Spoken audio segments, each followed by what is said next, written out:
a lot of shit, buddy. The fuck?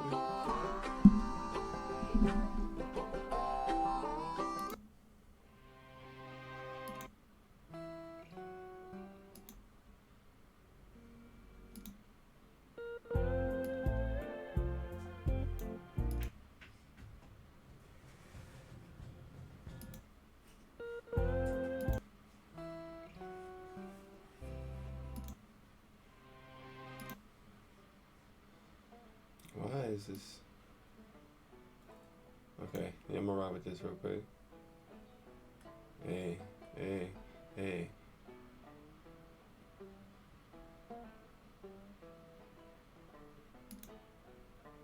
Hey, hey, hey, hey.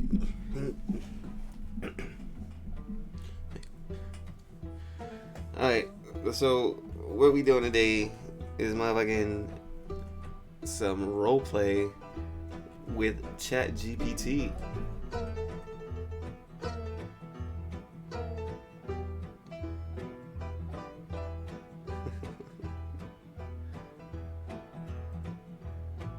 Alright, so we got more people wanting to play. I think everyone's pretty much just excited as I am. It should be cool, it should be cool. Everyone's making their character. I'm finishing off my character right now. Yeah, I'm gonna let me see, hold on. 1 second.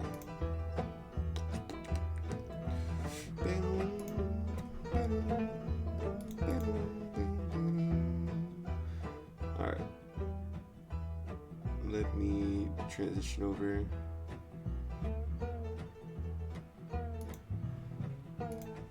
I am live on Twitch, by the way. It's not like my Discord can hear me. I don't know why I said that. Like my Discord can hear me, but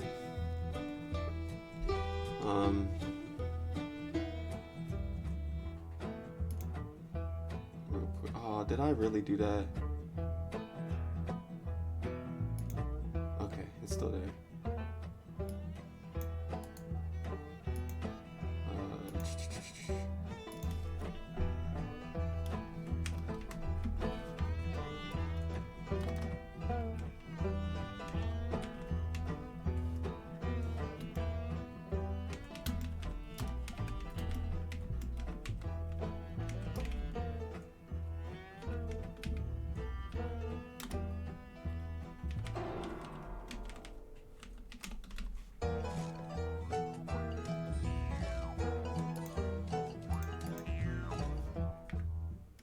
Is that gonna be linked? No. I'm so bad with that stuff. Hold on. I'm all over the place right now, to be honest. I don't even have chat up. I'm trying to do so many things at once.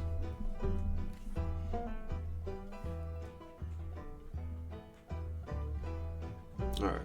Chat's on right there.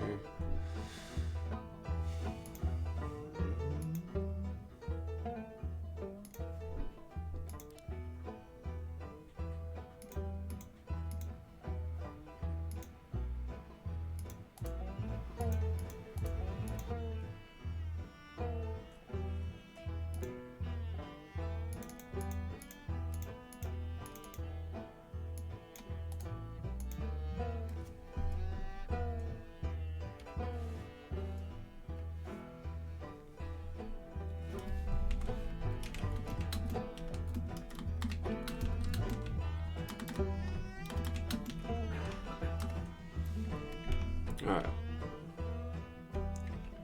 Got that done. Moving on to my character creation.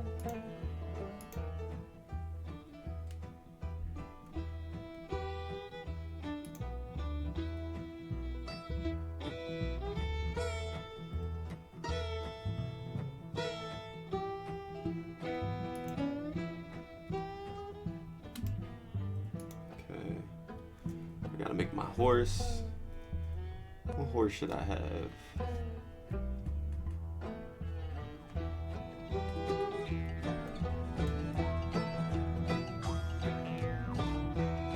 Black. I'm gonna do a black circle, man.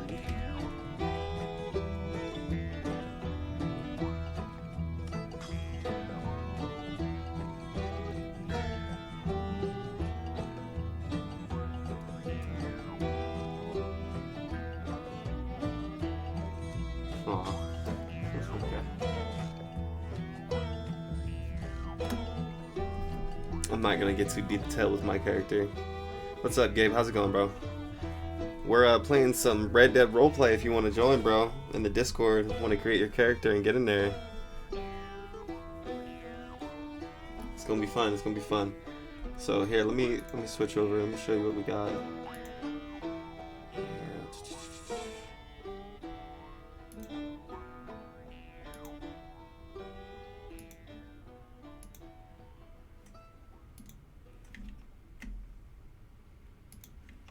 Oh wait, wrong one. Hold on.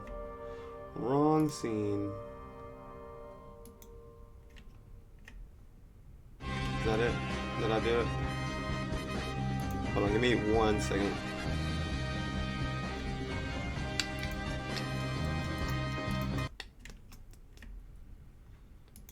I'm all over the place. I don't know why I can't see. There we go. Okay.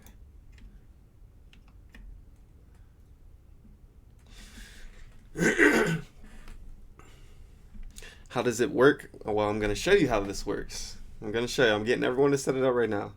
We're going to use Chat GPT to set up this adventure that we're going to go on. All right.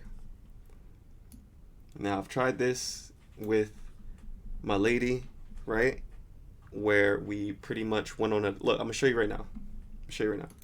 So, we went on an adventure on a zombie apocalypse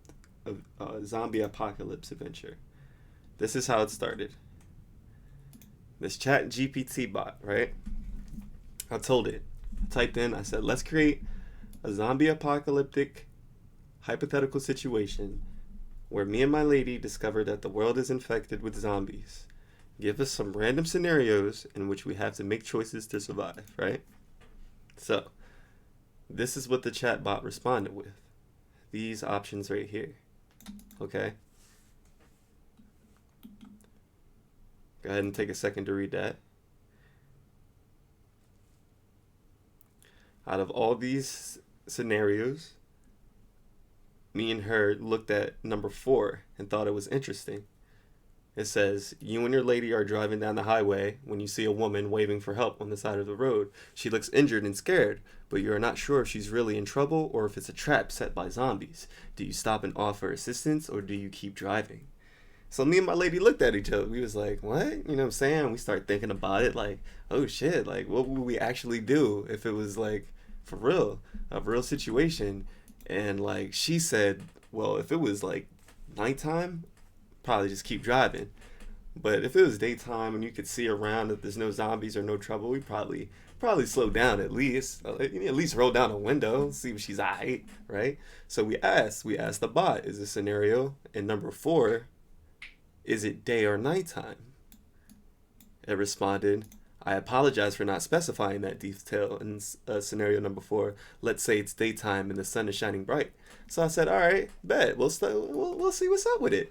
And from there, the story just continued to go on and on and on.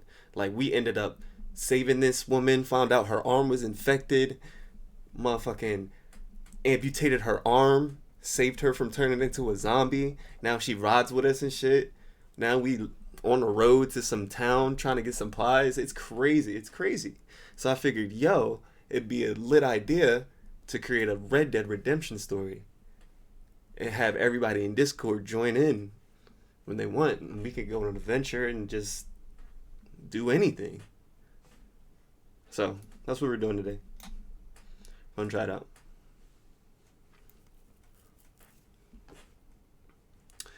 And I'm just making the characters right now. Let's see how this works out. So I'm gonna go to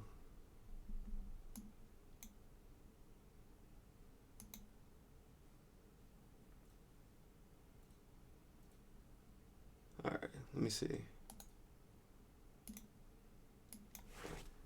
I'm trying to get the thing about it is, it's a cool idea, but you're on Red Dead right now doing your grind. Do your thing, bro. The cool thing is, the crazy thing is about this is you just got to get the parameters right. You got to ask it what to do the right way. So that's what I'm trying to do at the moment.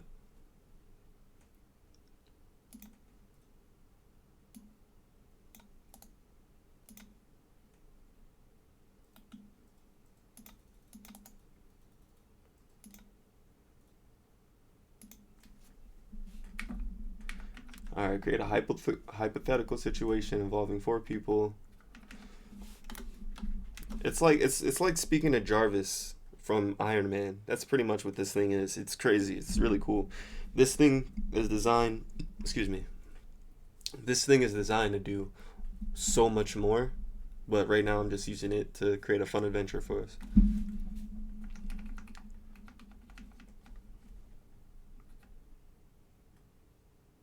Oh, that's lit, bro. The Xbox Game Pass. Cool.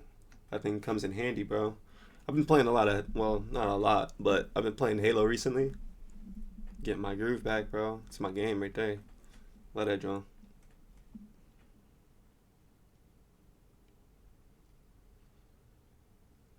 Alright, create a hypothetical based on Western civilization. Give us random scenarios in which we make choices. Make most of the characters we meet excuse me make most of the characters we meet characters from Red Dead Redemption 2.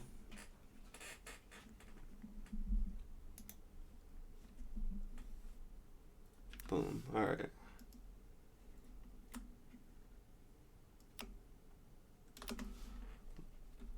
The 4 people are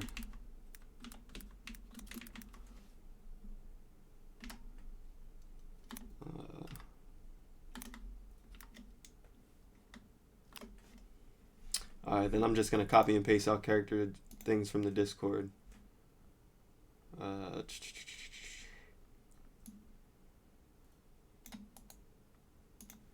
See if hopefully this works. Boom. All right.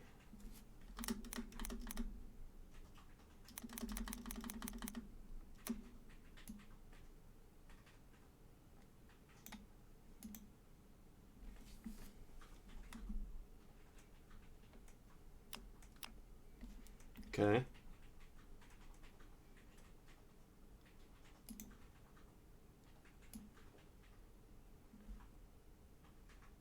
I'm gonna have to trim yours, DA. Maybe like just right there.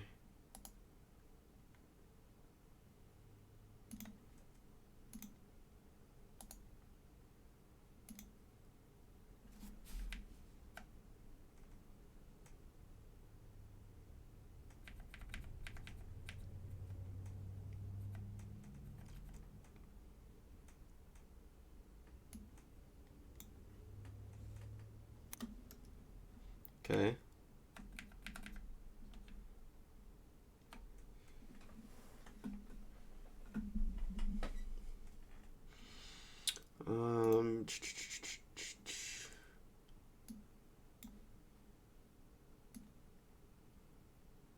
Then, okay.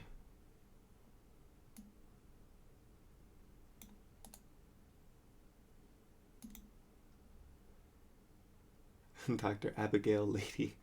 I like it. I like it. I like it. Cool.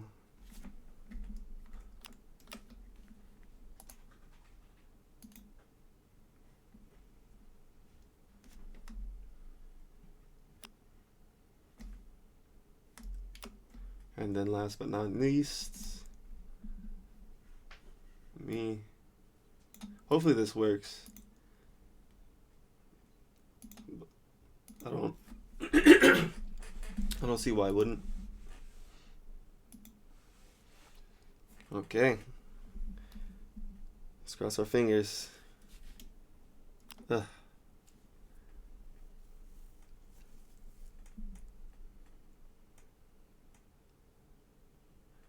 Okay, sure. Here's a hypothetical. Okay, well, let's get some music going.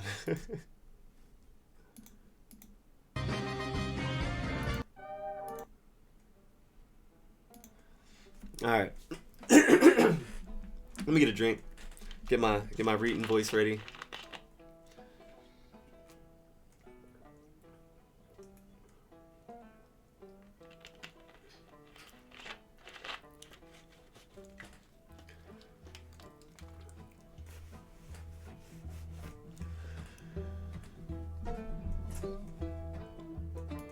Let's see what we got from our situation. Let me make sure the music's not too loud.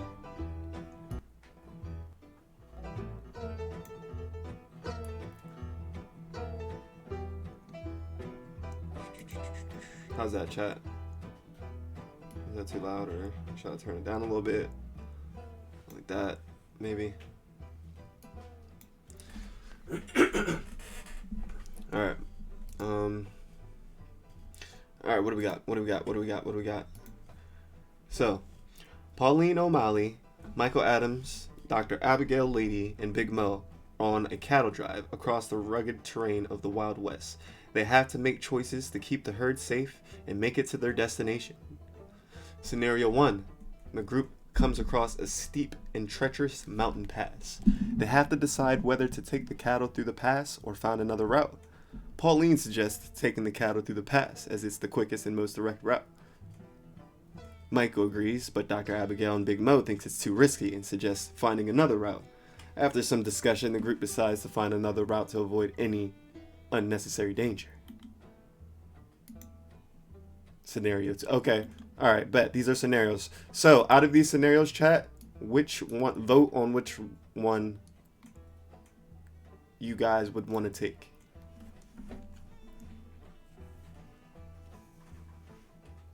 It is a lot of reading, but that's what this is gonna be about. That's what this is gonna be about. So get ready, get ready for that. And let me know if you'd like me to read them, or if you want to do the reading yourselves. Cause I can get down on some reading. I ain't scared to read it out.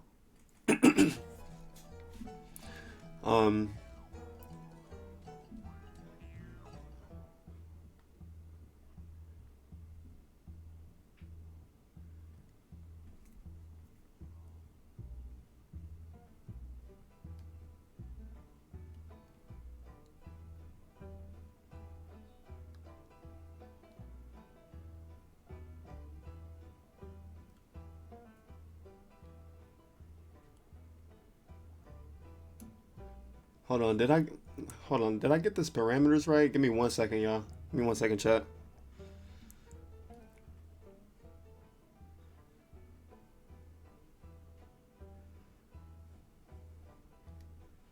Okay.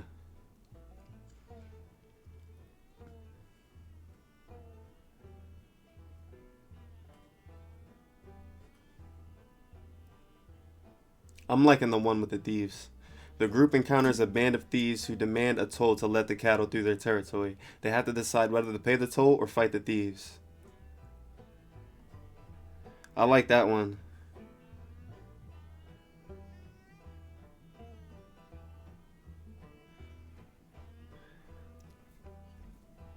How many? Alright, so this is how we start this. I like this scene right here. Well, no, not that one. Where is it? Scene number 2. Alright, so we encounter a band of thieves who demand a toll to let the cattle through their territory. They had decided to pay the tolls or fight the thieves. What do we do, chat? First off, hold on. How many thieves do we see? How many thieves are there? How many thieves are in scenario 2?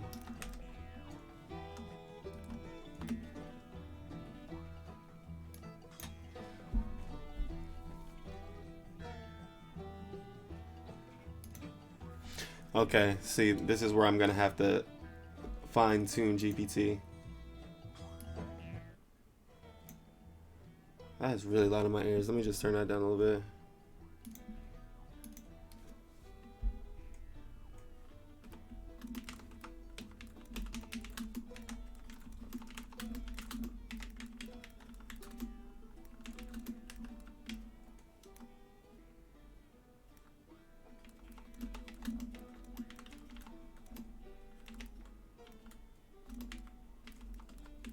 I would like for you to narrate the story in a way that would give us a challenge.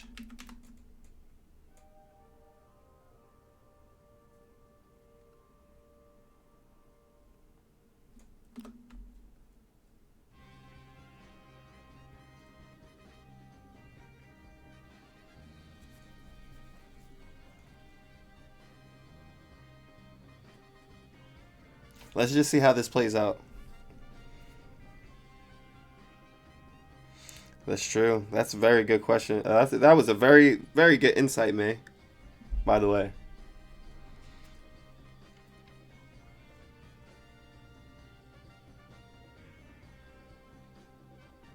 Alright, see, now this is kind of like just telling the story at this point.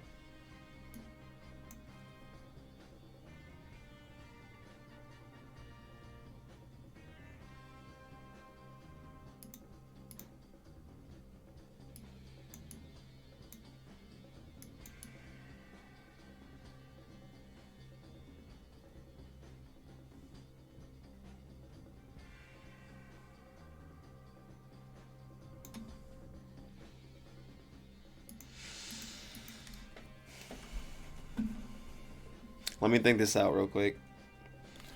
I really don't know how to get this to go the way I had it with me and, my lady.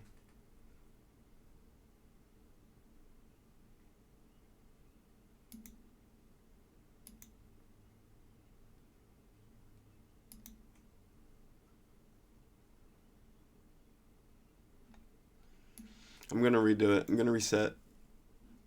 Give me 1 second.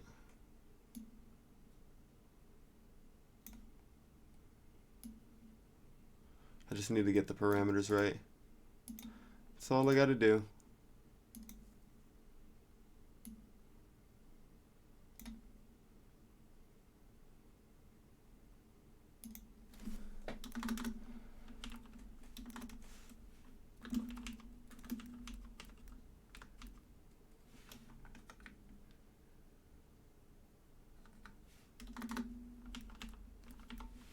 Okay, create a hypothetical situation involving 4 people based in Western civilization.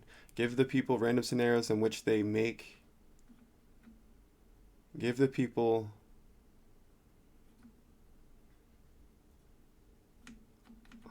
Okay.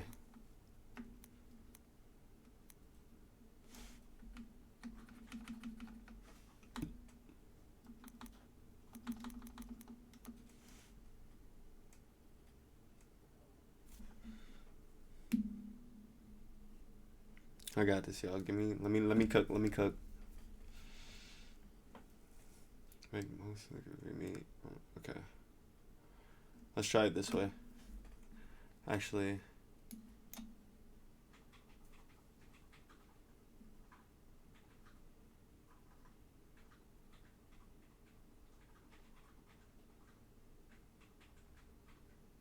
No.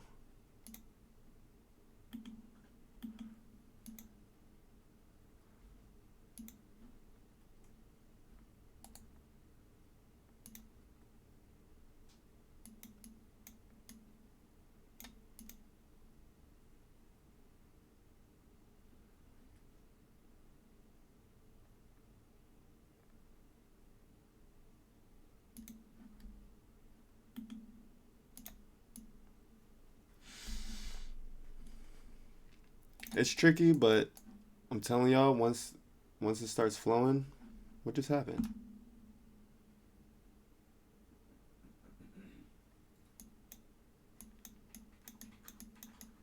She's gonna be amazing.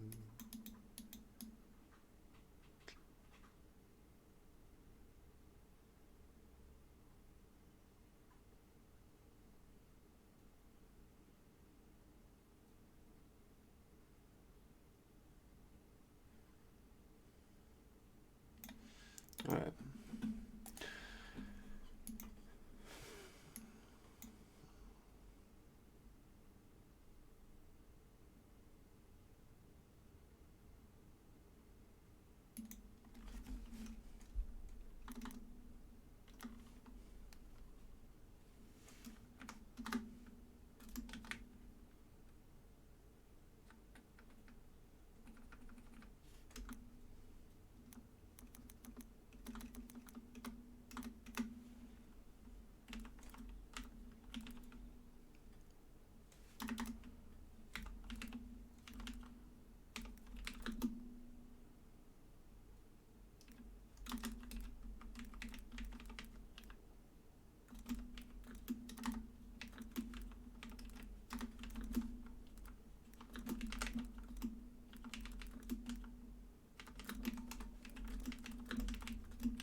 It's not understanding.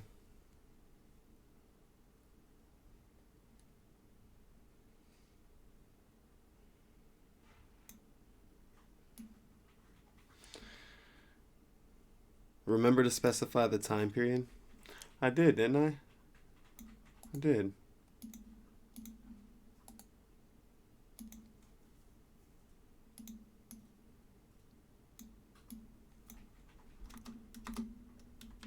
Create a hypothetical situation involving 4 people based in Western civilization.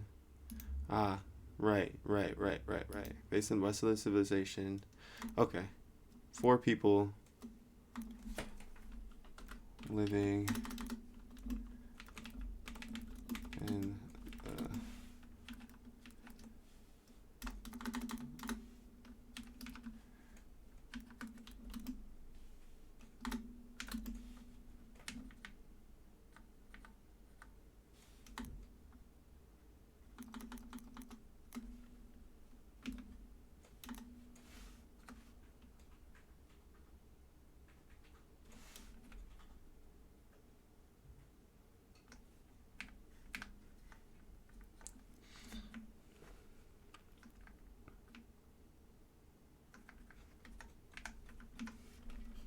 the 1890s Old West.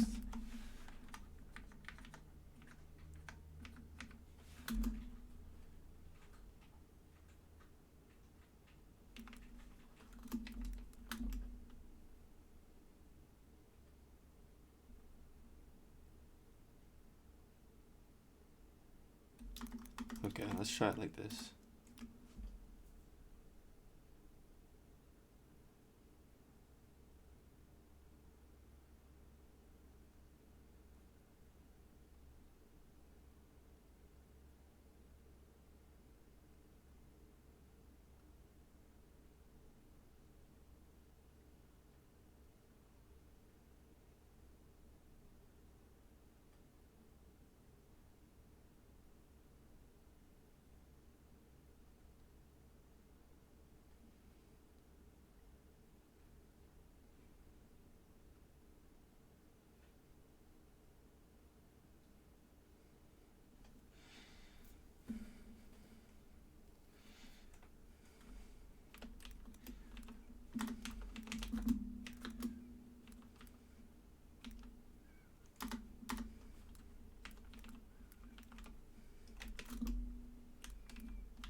Maybe that's where I messed up.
Lumo skiing. What's up, dude? How's it going, bro?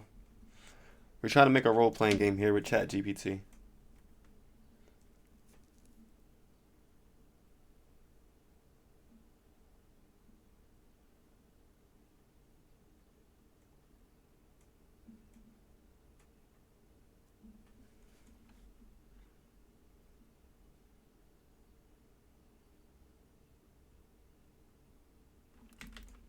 Okay.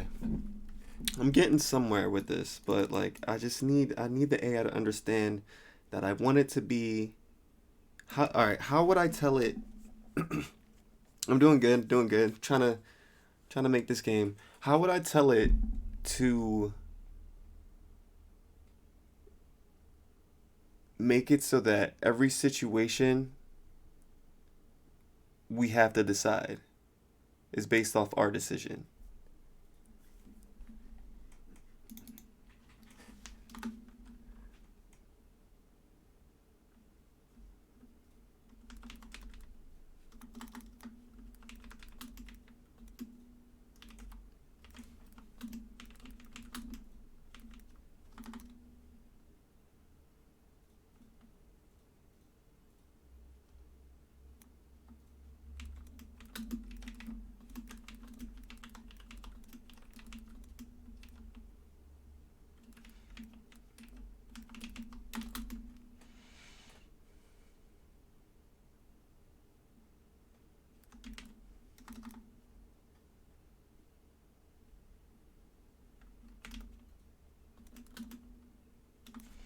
Hmm.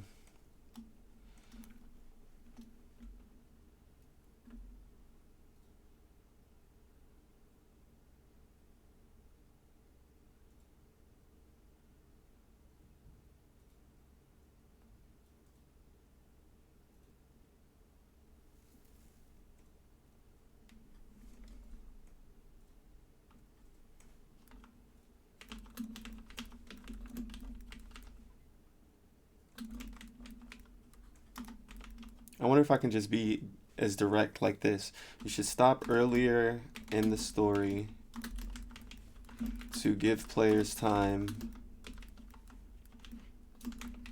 to make their own decision.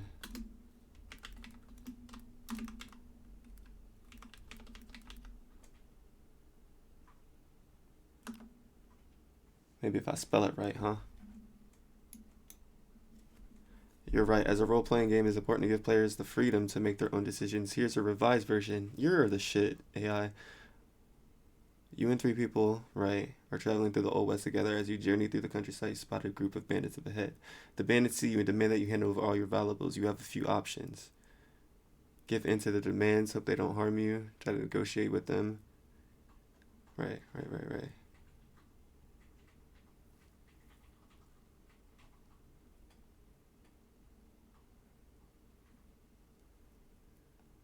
Okay, now we're getting there, chat. Now we're getting there. Thanks, Gabe. Appreciate it, bro. I'm gonna figure this shit out. Watch. We're getting somewhere now.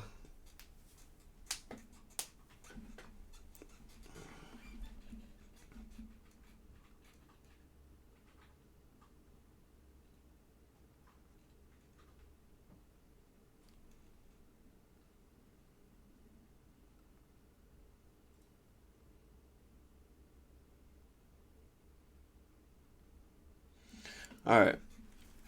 I'm digging this. Paulina O'Malley, Michael Adams, and Dr. Abigail Lady, and me, Big Mo, are traveling through the Old West together. As we journey through the countryside, we spot a group of bandits up ahead. The bandits see us. They demand that we hand over all our valuables. We got a few options. Not really. We gonna do whatever the fuck we want. That's what we're gonna do, chat. We're gonna do whatever the fuck we want. They try and take our shit, but I don't think that's gonna happen. What do y'all suggest we do? I say, all right, hold on. Dr. Abigail's armed with a repeating shotgun. I'm a crack shot with my neighbor revolvers, so it's like, you know what I'm saying? Michael, not Micah, is skilled with his Schofield revolvers and his pistols. You know what I mean? Where this? Okay. Oh, and it says you're an excellent shot with your rolling block rifle. So you feel me? How many? All right. So at this point, I think we can get more involved into the story. How many bandits are there? Is what I'm gonna ask.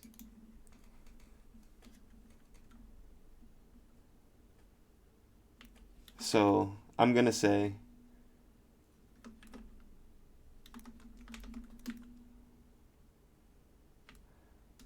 I look to see how many bandits there are.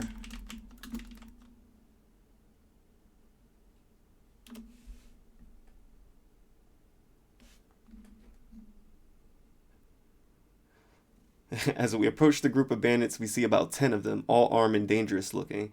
They seem to be led by a tall, rugged man with a thick beard and a menacing look in his eyes. You can hear them shouting demands at you, insisting that you hand over all your valuables. It's clear that they won't be satisfied till they take in everything you have. What will you do? Now we are on the right chat. No cattle. We're starting that story over. It's because I had to get Chat GPT into the groove of the type of thing we were doing. You understand? Now it understands we're playing a decision-based game and where we can decide whatever outcome we want. You feel me? Understand? Understand? So at this point, there's about 10 bandits, y'all. There's 4 of us, right? They seem to, all right. I mean, I say we make something happen. I say we make something happen, if you know what I'm saying. Like, these motherfuckers gotta go. You feel me? I feel like I could take about at least 4 of them. Just like that. Like, pow, pow, pow, pow. Like that. And then it's on and cracking. I'm gonna need y'all to, you know what I'm saying, get sturdy. So, no, we should probably look around. We should probably look around and see if there's, like, cover. I don't want any of y'all to die in this situation so easily. What's up, DDG? How's it going, man? It's 4 against 10 with a shotgun, 2 rifles, and a sniper. No. I got 2 revolvers. 2 revolvers. Shotgun. You got a rifle. No. Who has the rifle? You have your rolling black rifle. Michael has his revolvers and his R99 or his 1899 pistols. Abigail has the shotguns, and I have my revolvers.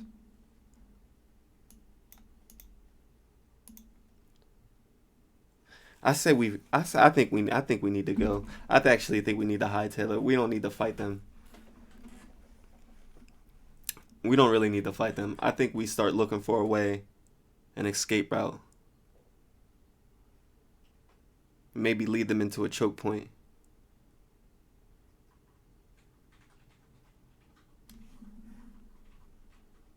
You know what I mean?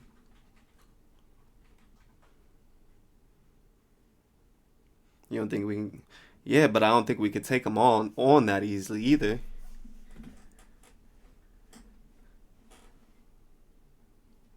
I mean, shit. You know? At least need some cover. Alright.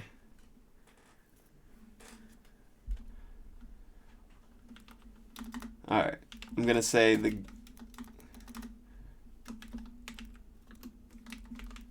Big Mo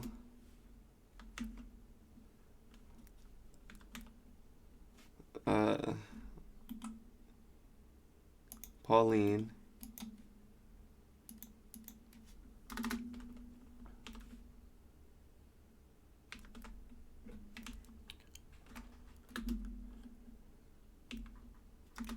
Dr. Abigail and Michael all get ready for a heated gunfight.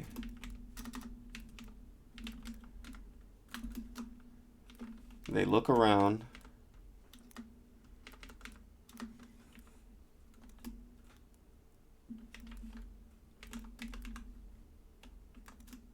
Surveying their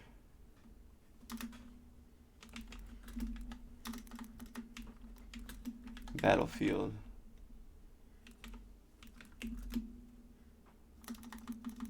I can't spell for shit, sorry. Bear with me, and I'm a slow typer.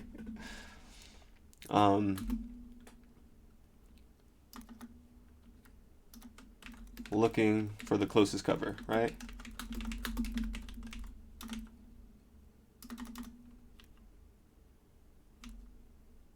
Closest. Yeah, there we go. All right. Big Mo, Pauline, Dr. Abigail, and Michael all get ready for a heated gunfight. They look around, surveying their battlefield, looking for the closest cover. Alright, let's see how this goes. As you prepare for the inevitable gunfight, you and your companions quickly scan the surrounding area for cover. You see a few options. A nearby grove of trees provides ample cover and concealment. There are a few large boulders scattered around that could be used as cover. An abandoned wagon sits nearby, providing a sturdy barrier between you and the bandits. You'll have to decide quickly with which option to choose. The bandits are getting closer by the second, and you don't have much time to prepare. What will we do, chat? What will we do? Oh, shit. Remember, it's 10 on 4. Shit. This is happening. So at least there's cover. At least there's cover. Alright. Go ahead and pick y'all spots.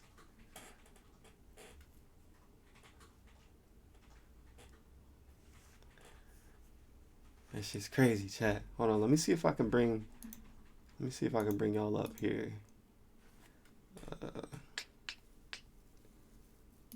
Wait, no, y'all in the corner, right?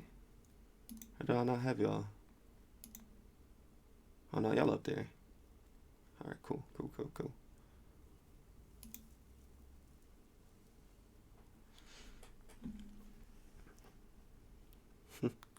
Lemoskin, you want to join? You can join the Discord. Drop the Discord in the chat, babe. So Lemoskin can get in and make his character. Maybe we can meet him in somewhere. Rocks. Okay. Bullets can't go through the rocks, so I'm gonna go over there. That's a good idea. Alright, bet. Alright. A few large boulders scattered. They're boulders too. That's not a rock. It's a boulder. Alright. A few large boulders scattered around that could be used as cover. I'm gonna ask.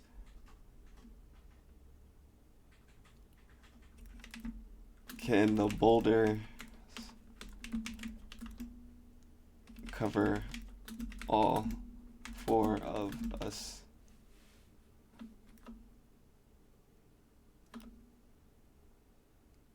The boulders are large enough to provide cover for all 4 of you, but they are spread out over a wide area. You'll need to coordinate your movements carefully to make sure you all reach cover without exposing yourselves to the bandits' fire. As you make your way towards the boulders, you hear the bandits opening fire. Bullets whiz past you, kicking up dirt and debris. You can hear the crack of rifles and the boom of shotguns echoing across the open terrain. You reach the boulders safely, taking shelter behind them as the bandits continue to fire. From your position, you can see that they are advancing on you, slowly but surely.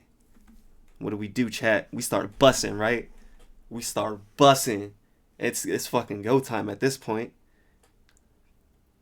It's fucking go time at this point. Everybody make y'all move. You know what I'm saying? Aim up. You know what I'm saying? Shape up.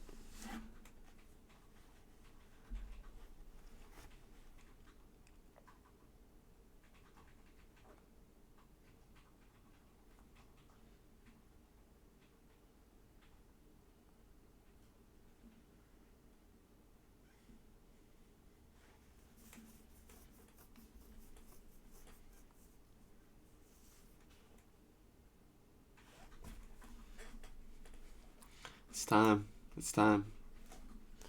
I'm gonna start. Alright, here's what I'm gonna do.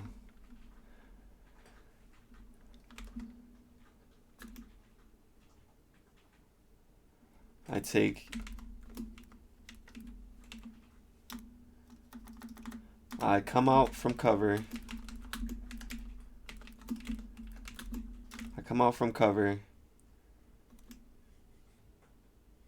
With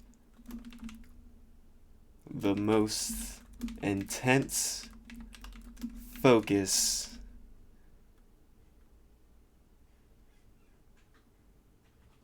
I come out from cover. I come out for cover with each revolver in hand with the most intense focus.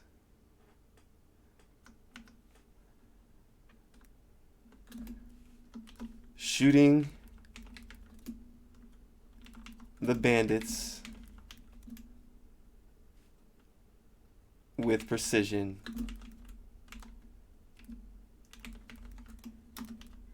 Right? That's how you spell precision? Precision. No? Precision. There we go. With headshot. With precision. Landing. Headshot.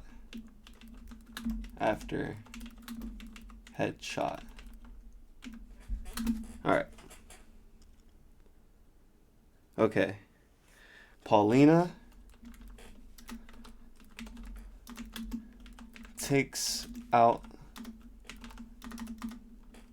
the bandits furthest away with her long arm.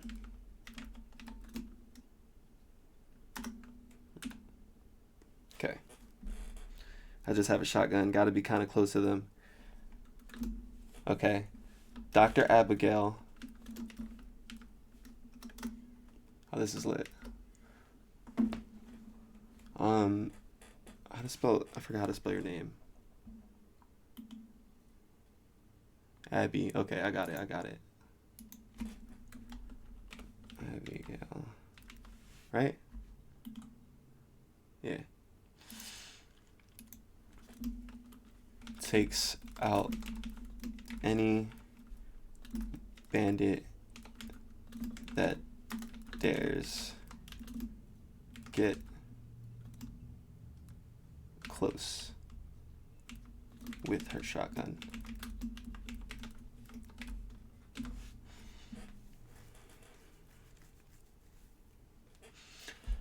Alright, let's proofread this. I come out from cover with each revolver in hand with the most intense focus, shooting the bandits with precision, landing headshot after headshot.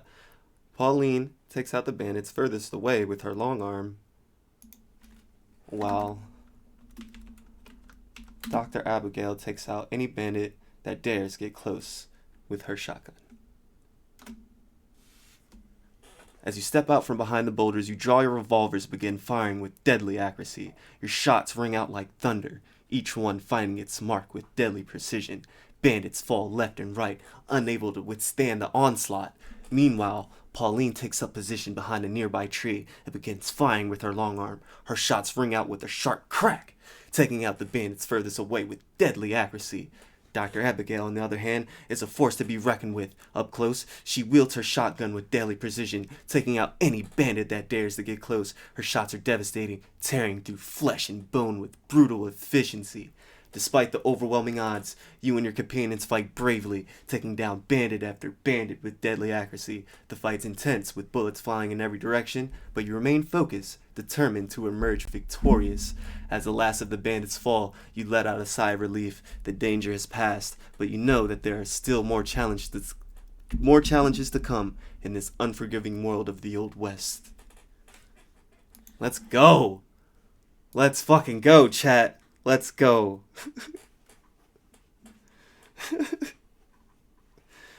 Oh, shit.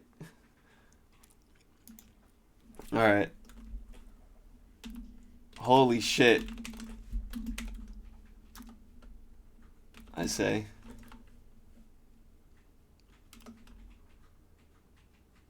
You catch your breath and take a moment to process the intensity of the battle.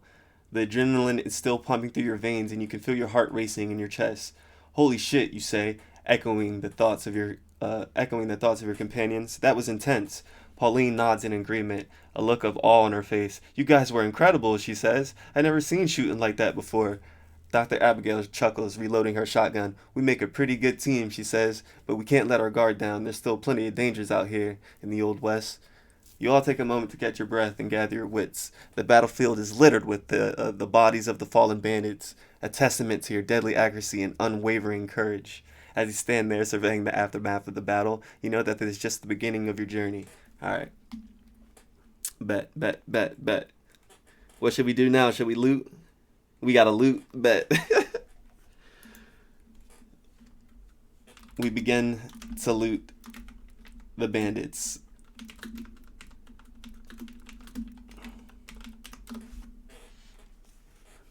With the danger past, you and your companions begin to loot the bodies of the fallen bandits. You search them for any valuables they might have had on them, weapons, ammunitions, money, or anything else that could be useful in your journey. As you search, you find a variety of items. Some of the bandits have weapons and ammunition that you can use, while others have money and valuables that you can sell or trade. Pauline finds a small stash of gold hidden in the bandits' saddlebags, while Dr. Abigail discovers a valuable antique pistol tucked away in one of the bandits' holster. As you collect your spoils, you realize that looting is an essential part of survival in the Old West. You never know what you might find on the bodies of your enemies, and every little bit helps in this harsh and unforgiving world. Once you finish looting the bodies, you gather your spoils and prepare to move on. You know that there's still dangers lurking around every corner, and you must be consistently vigilant if you hope to survive. But with your trusty weapons and the support of your companions, you feel ready to face whatever challenge the Old West may throw your way. What do you think? Lumos just created a character? Bet. Alright. I think we should go to the nearest town and, relax. Get something to drink, right? Shit. We almost fucking died today, right? Not really, because we fucking badass, but you know what I mean. We could have died. So, yeah, what do y'all say? You didn't copy Cassidy at all?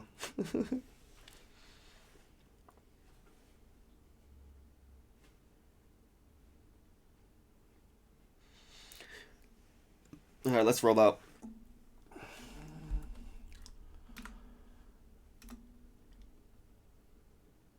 Alright. Let's ride out, I say.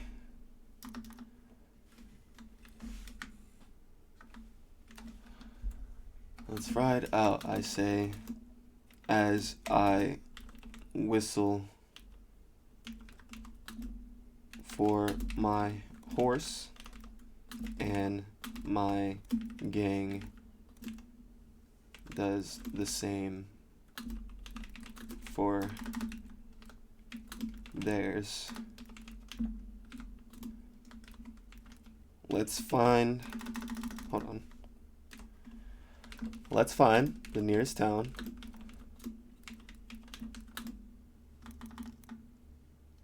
Nearest town and get some drink, or go to the nearest town and spend some of this money, shall we?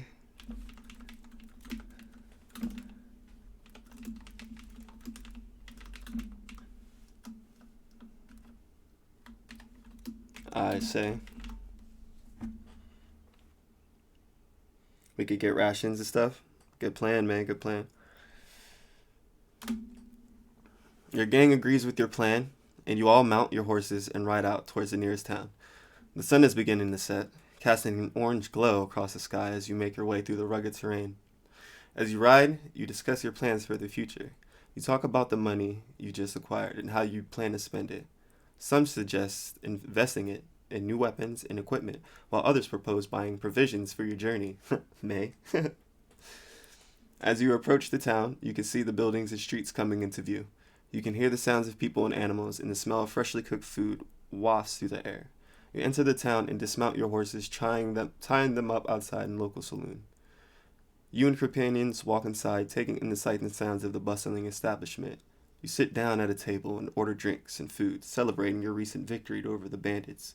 You laugh and tell stories, enjoying the company of your friends and the warm atmosphere of the saloon. As the night wears on, you begin to make plans for your next adventure. You know that the Old West is full of danger and uncertainty, but you also know that your skills and the support of your companions, you can face anything that comes your way. Alright, this is a good time to introduce Lumosking into the story. So let me go ahead and check out your character real quick. Give me 1 second, chat. Isn't this fun? I told you this would be fucking fun. It's fucking fun as shit.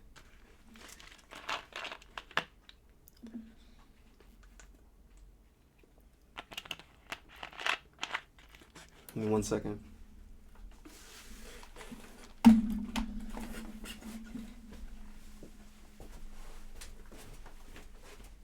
happy I got it to work.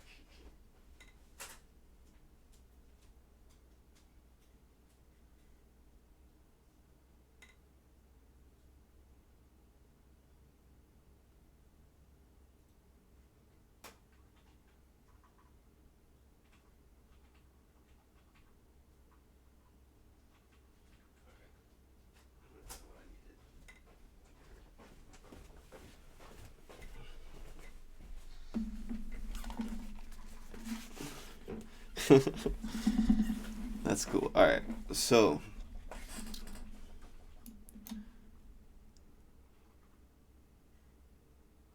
alright, give me a second. No, you're gonna have to, okay, I got you.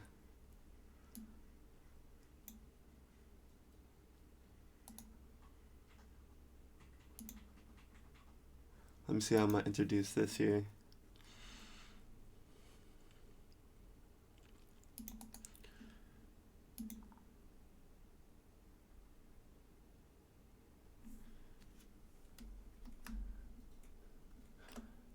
Okay, Lumos gang, what are you doing in the saloon that we're in? My gang is in the saloon right now. What are you doing? Or if you're even in the saloon, but how do you introduce yourself at this moment? How do you want to introduce yourself? Go ahead and say that in the chat.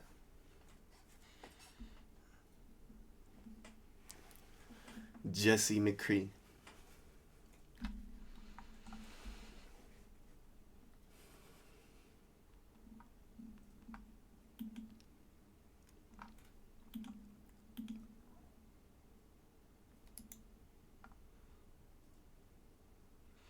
Okay.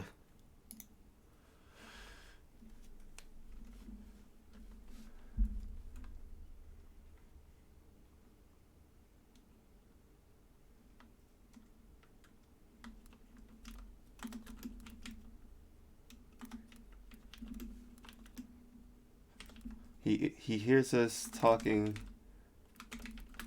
about our next adventure.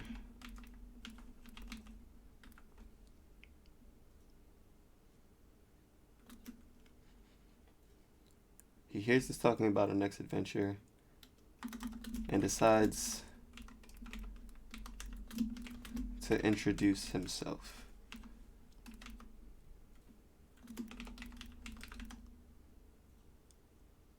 Boom. Jesse McCree walks over to your table, introducing himself with a friendly smile. He's a tall, rugged-looking man with a weathered face, sharp jawline, and a lanky build. He's wearing a cowboy hat and a duster coat, and he's carrying a revolver on his hip. Mind if I join you folks, he asks, his voice deep and gravelly. I couldn't help but overhear you talking about your next adventure. I'm always up for a good old-fashioned shootout. This guy. So, you know. Oh, that's great. This is great. You and your gang welcome Jesse McCree to your table, intrigued by his offer.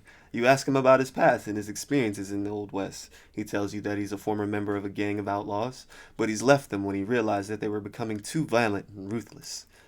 I've been riding solo ever since, he says, taking a swig of his drink, but I'm always on the lookout for folks who can use a hand.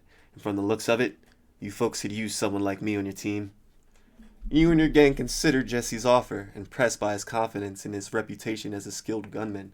You ask him to join you in your next adventure, and he accepts with a grin. Alright then, he says, standing up from the table. Let's hit the trail and see what kind of trouble we can find. I got a feeling it's gonna be a wild ride. Oh my gosh, bro. Why did they make you sad? Why are you kind of cool, bro? You kind of cool. I ain't gonna lie. Oh shit. You kind of cool. All right.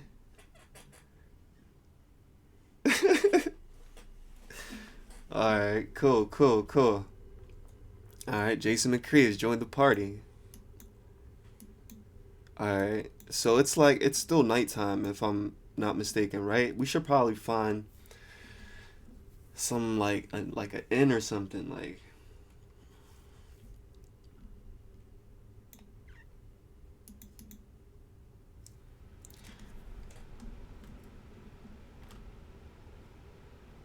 Uh-huh. What's the plan should be? So we should talk about our all right. So it's saying we talking about our next adventure. What should our next adventure be, chat? What should we get into? For real, for real. Of course he can join us. He's in. He's in. He's in. He's already in. Like it's already decided. Yeah, we it says we asked him to join on our next adventure, and then he accepts with a grin. Yeah, he's in. But what is our next adventure though? Should we like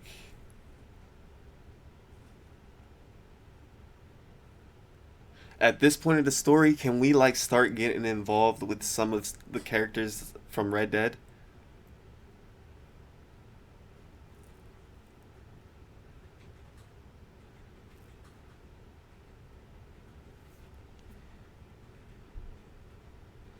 About the Dutch thingy or not? We can make it about that. I can try to work it in.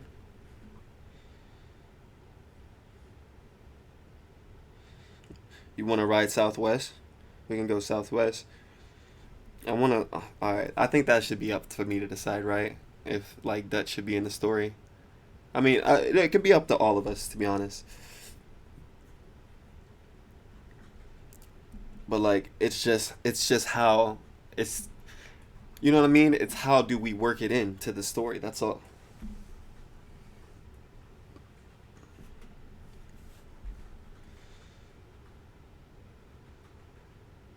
I could just mention. I could probably just mention his name. She should be the bad guy. I think I should just mention it. All right. Here we go. I'm gonna say to Jesse, right? I'm gonna say to Jesse. You ever heard of a man named Dutch Vanderlyn? There we go. All right, let's see how the story progresses from there. I turn to Jesse, lowering my voice to a whisper. Ever heard of a man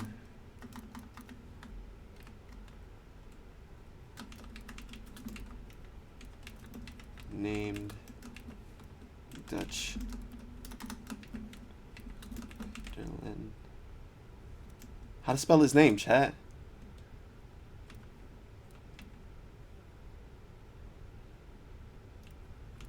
How to spell his name?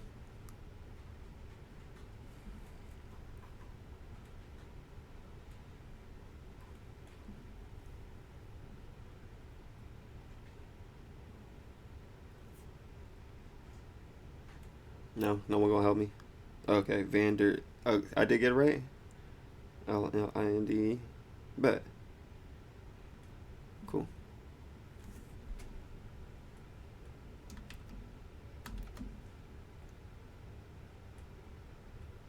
Ever heard of a man named Dutch Vanderlyn? Jesse leans in closer, his expression serious. Dutch Vanderlyn? Yeah, I've heard of him, he whispers back. He's one of the most notorious outlaws in the West. I've never met him personally, but I know folks who have. What do you want to know about him? I hesitate for a moment, unsure if I should trust Jesse with this information, but something about him makes you feel like he's on your side. We're looking for him. You admit, your voice barely above a whisper. We heard he's been causing trouble in these parts, and we want to put a stop to him. Do you know where he might be hiding out? Jesse scratches his chin thoughtfully, considering your question. I've heard some rumors, he says finally, but they're just that, rumors. Dutch is a slippery bastard, and he knows how to cover his tracks. If you want to find him, you have to be careful. He's got a whole gang of outlaws backing him up, and they won't hesitate to take you down if they think you're a threat. I nod, taking in Jesse's words. I know the risk of going after someone like Dutch Vanderland, but I also know that it's the right thing to do. I thank Jesse for his advice, and he nods back, a steely glint in his eye. You folks take care, he says in his voice, low, and watch your back. The West can be a dangerous place. You like it? You like the way he's talking and shit? This is, yeah, it's really cool. I dig it. I dig it. All right.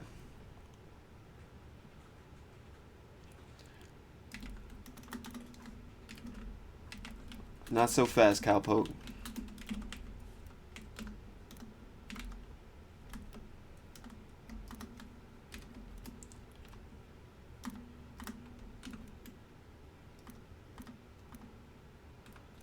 You riding out with us.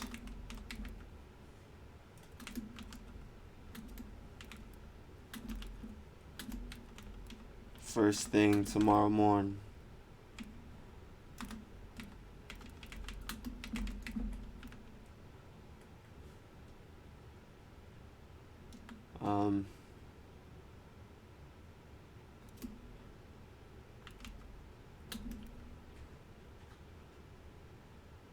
We gonna see how good, how handy you really are with that steel. We gonna see how handy you really are with that steel you carrying around, with that iron you carrying around.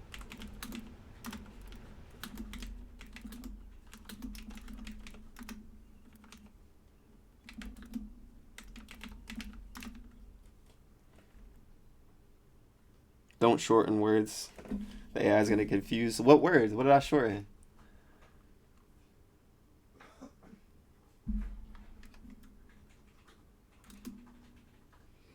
Oh, morning.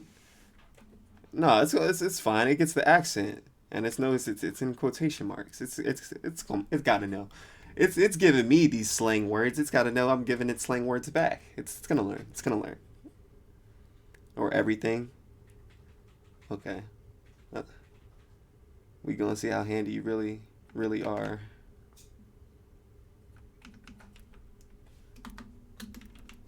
With that iron.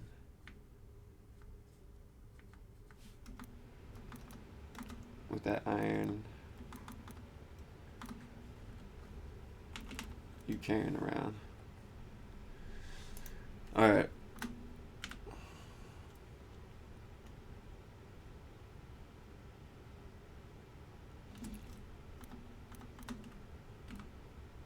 Where's the closest end?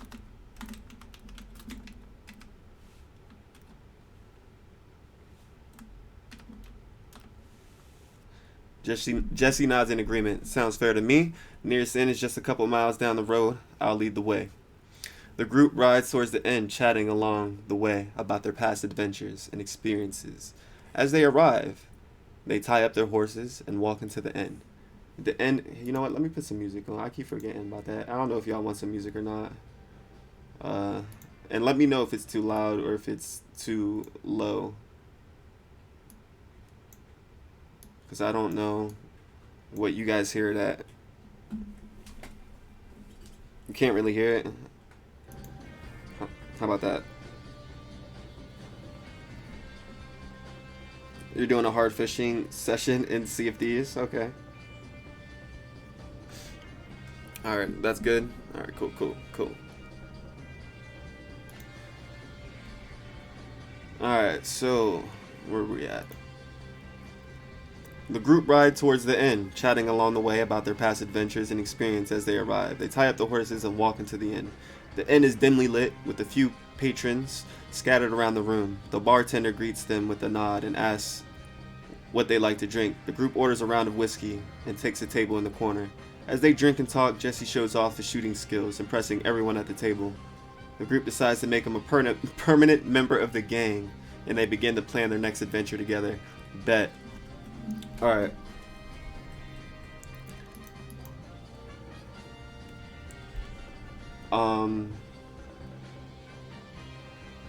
I'm going to like kind of summarize the plan here. I'm gonna say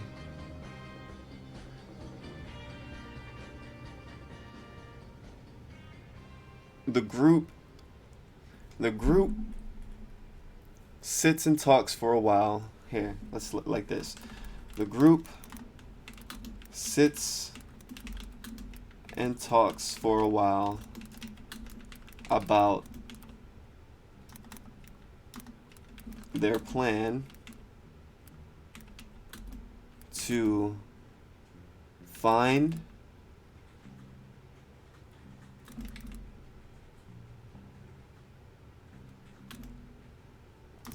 Dutch. We don't know if we're gonna kill him at this point. We might. We just might. Let's be serious, chat. The group sits and talks for a while about their plan to find Dutch. Alright.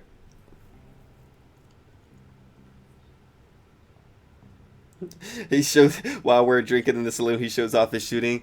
Yeah, I was thinking about that too. Like, what do you mean? Is this motherfucker just shooting in the saloon? Like, what is the bartender doing? Probably being a bitch because there's like 5 of us, and what the fuck he gonna do, right? We'll slap the shit out of him if he says anything. It's like, nah.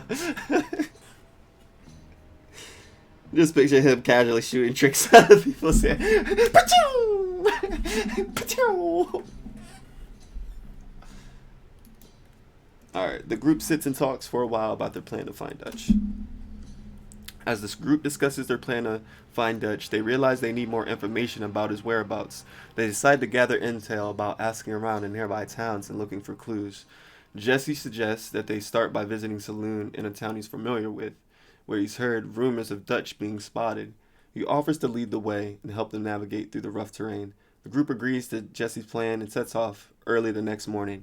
They ride for hours, taking breaks along the way, until they finally reach the town. They head straight to the saloon and start asking around for any information on Dutch. A few hours of questioning, they finally get a lead. They hear that Dutch has been seen in a nearby abandoned mining town. The group decides to head there next, hoping to find Dutch and get some answers. As they ride towards the mining town, they notice signs of recent activity. They hear gunshots in the distance and see smoke rising from the town. They quicken their pace and prepare for a potential fight. Oh shit. Oh shit, chat. What's happening in this town? Let's reread that last bit. As they ride towards the mining town, they notice signs of recent activity. They hear gunshots in the distance and see smoke rising from the town. They quicken their pace and prepare for a potential fight. Okay.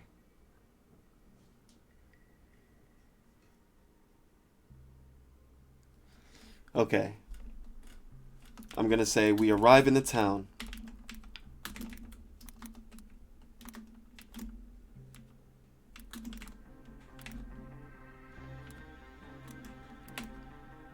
Me in the lead.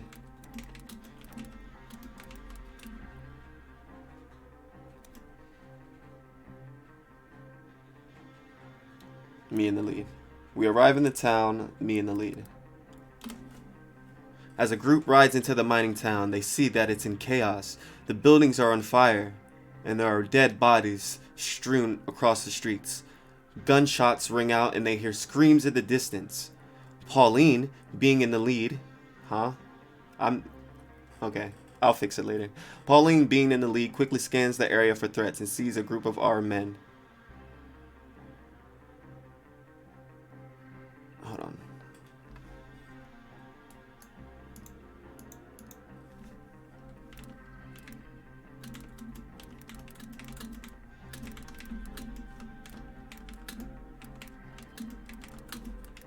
Not Pauline.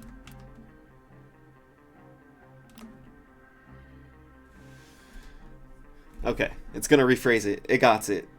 It got it. See, look, it's an AI. It'll fix it. Big Mo leads the group into town with Pauline close behind on her loyal steed. As they pass through the busy streets, they notice a commotion near the town square. Curious, they make their way over to see what's happening.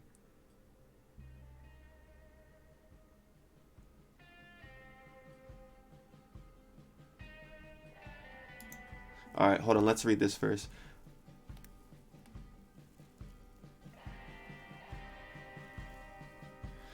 Michael, alright. Pauline being, alright. She's taking the rest group and they all take cover behind the nearby. Michael and Jesse start to return fire, taking out several of the attackers. Dr. Abigail provides cover with her shotgun, preventing any of them from getting too close. Pauline switches to her repeater and starts taking out attackers from a distance. After several minutes of intense gunfire, the group manages to take out the attackers. They cautiously make their way towards the center of town, where they can see Dutch and his gang in a standoff with law enforcement. The group takes cover behind a nearby building and discusses their options. They can either try to join Dutch's gang or side with the law enforcement. They know whatever choice they will make will have a serious consequences. Jesse speaks up. I'll go talk to Dutch. Maybe he'll be willing to listen to reason and we can all work together to take on the real threat. The group agrees and Jesse approaches Dutch with his hands raised in a sign of peace. The rest of the group watches nervously from their hiding spot, ready to intervene if things turn violent.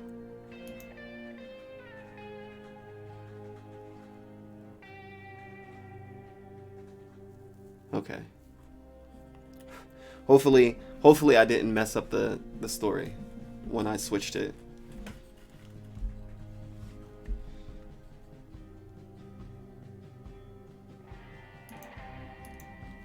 As the group looks on,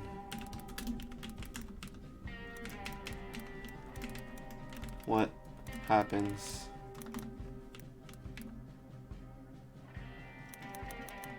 Looks on. What does Jesse do with Dutch?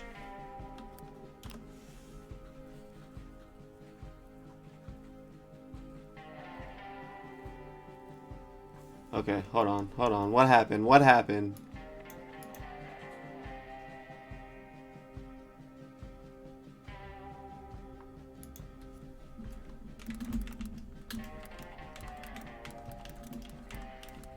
I think I messed it up. Hold on.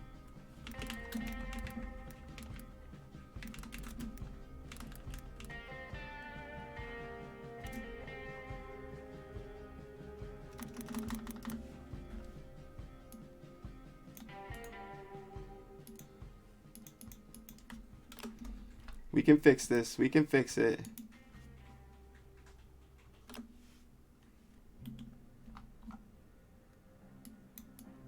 Come on.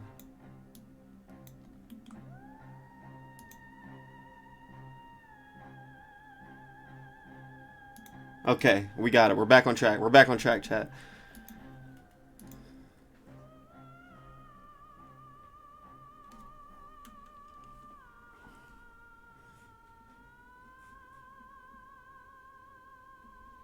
Alright. So, is happening between Jesse and Dutch.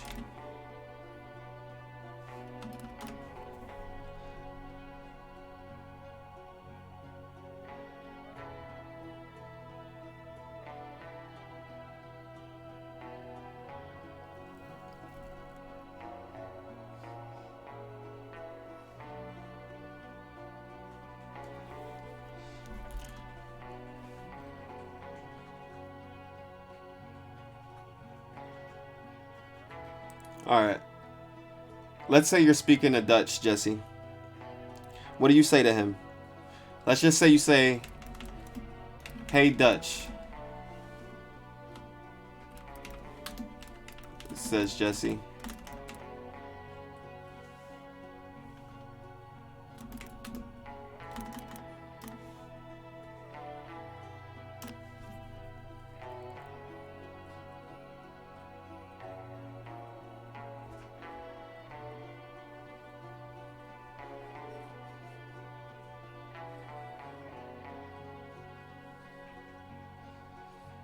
Jesse McCree, what are you doing here? He asks, his eyes narrowing. I'm here to talk, Dutch.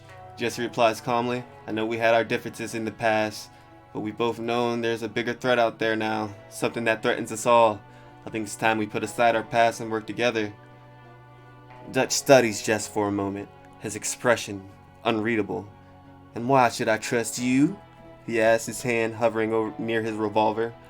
Because I'm telling the truth, Jesse says. I've seen what's out there, Dutch, and I know you have too. We can't fight it alone. There's a long moment of silence as Dutch considers Jesse's words. Finally, he nods slowly. All right, Jesse, he says. I'll hear you out. But if this is some kind of trick, I won't hesitate to put a bullet in you. Alright. Alright, Jesse, seems like you have some kind of background with Dutch, but no worries. I know your real intentions. At that exact moment, almost at that exact moment,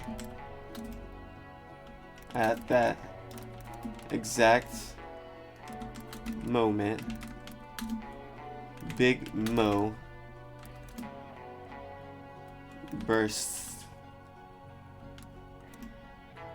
in with his revolvers aimed at Dutch and Jesse.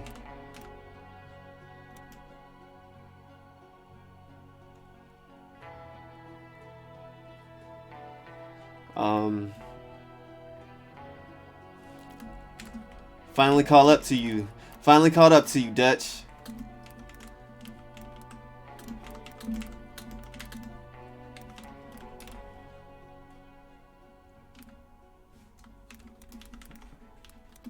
Says Mo.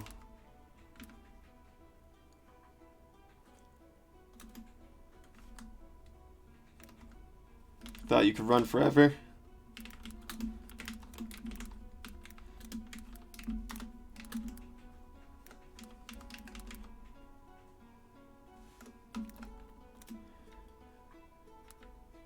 Not after you. No. I'm gonna just leave it like that. I'm gonna just leave it at that, chat. It's about to get spicy.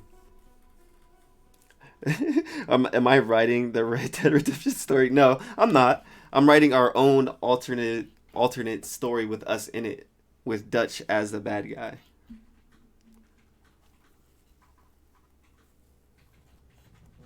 All right, let's see. Let's see how this goes. Jesse quickly turns to face Big Mo, his hands hovering over his revolver. Hold on there, Mo, he says calmly. Let's talk this out. Dutch stands up slowly, his hands held out in front of him in a gesture of peace. Mo, we don't have to do this, he says. We can work together. But Mo isn't having any of it. You think I'm stupid, Dutch? He growls. I know what you've been up to. You've been playing us all for fools. Jesse steps forward, trying to defuse the situation. Mo, calm down. We're all on the same side here. We need to work together if we're going to survive. But Mo isn't listening. He takes a step forward, his revolver still trained on Dutch and Jesse. I'm not going to let you talk your way out of this, Dutch, he says. You're going to pay for what you've done. At this point, the situation can go in any direction. It's up to us. It's up to us, chat. Alright, look, for real, I don't want to have to hurt you, Jesse. You just got in. This is not what this is about. But this is your point to say something. Add your own dialogue. Add your own dialogue right now, because I don't want you to have to die, bro. Say something, bro.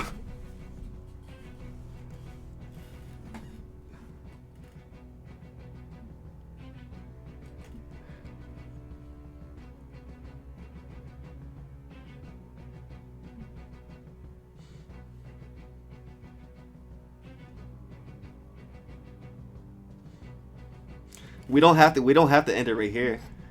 You know what could happen? We could make it where the law enforcement bursts in, right? And at that moment, Dutch shoots me, right? He shoots me in the arm, makes me drop one of my revolvers, and I shoot back at him, right? And then at that moment, Jesse starts shooting at the law and says, "Let's get out of here, Mo. Or we're all gonna die. We're all gonna hang." I think that's good. That's good. That's good. That's good content. That's good content.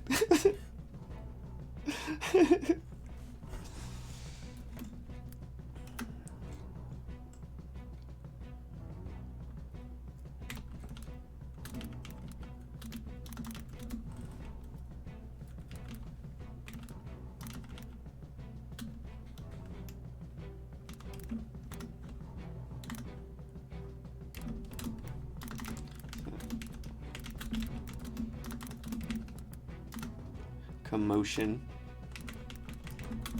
outside.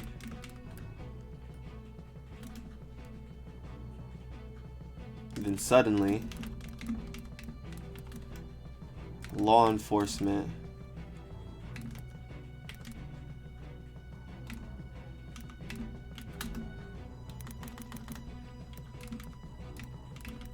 enters the scene, firing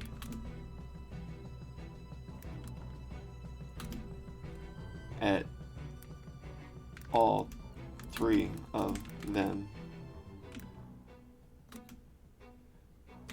In the heat of the moment,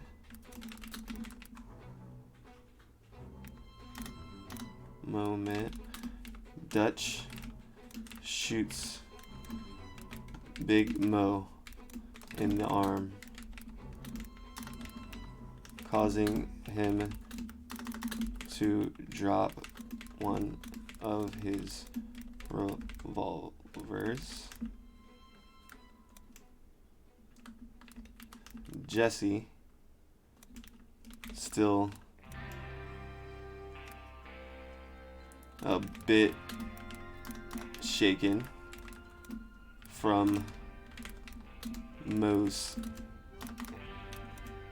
anger, returns fire at the law.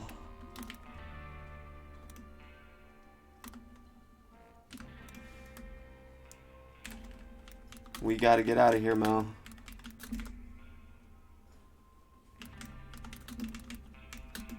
Well, or we're all gonna hang.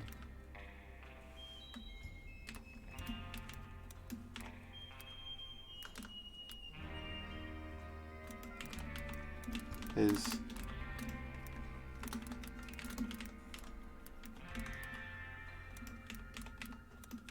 fending off the law. All right. Oh, this is gonna be good.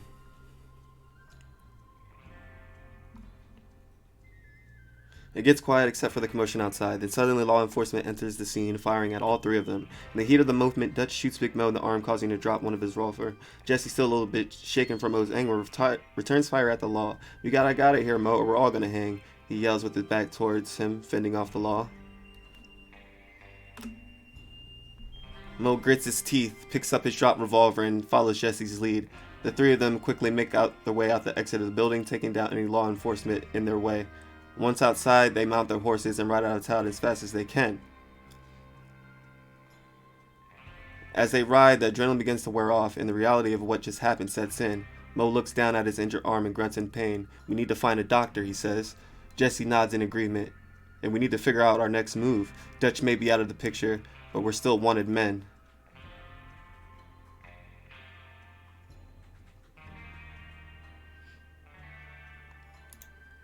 Okay. Mo glances over at Jesse. "You got any ideas, McCree?" I like that, how it remembered your fucking last name and just threw that shit in there. Like, oh, that's... Mwah. Jesse takes a moment to think. "We need to lay low for a while, figuring out who's after us and why. And we need to find out a way to clear our names." Mo nods. "All right, but where do we go?" Jesse looks up at the sky, then back at his companions.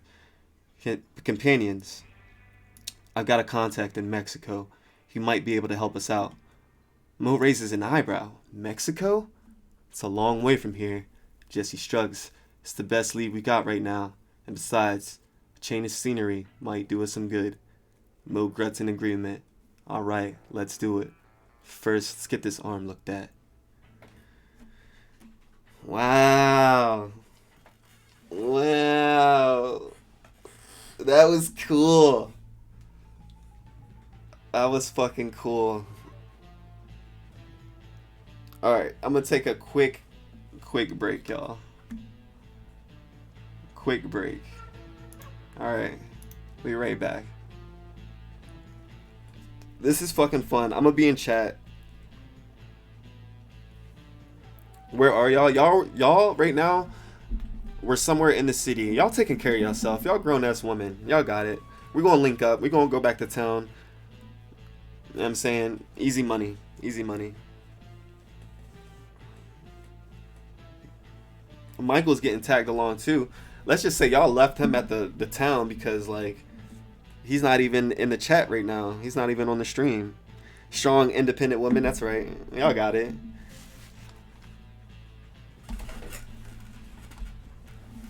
Alright, I'll be right back, chat.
Right. Right. Nope.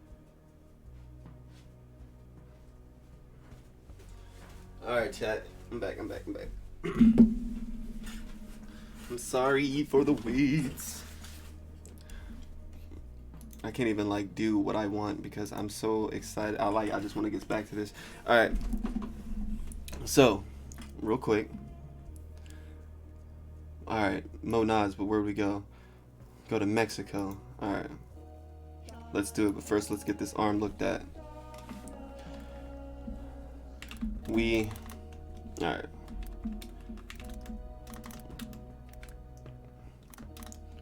We gotta get back to my lady, Dr. Abigail.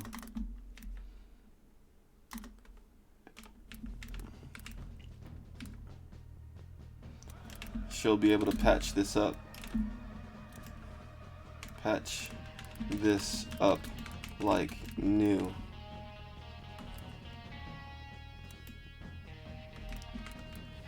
Mo says.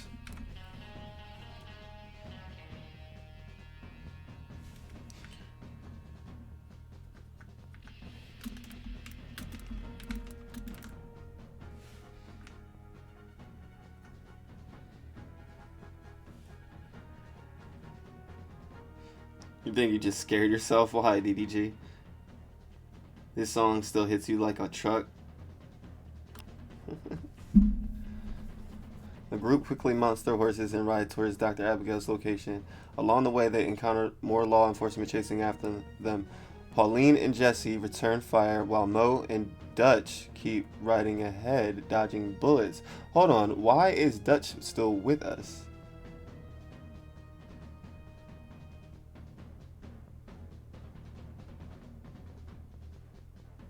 Hold on. Go back one response. Please.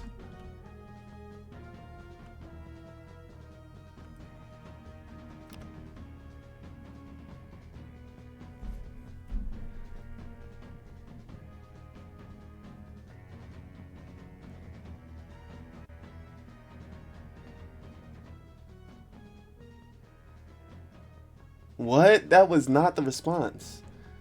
That was not the response.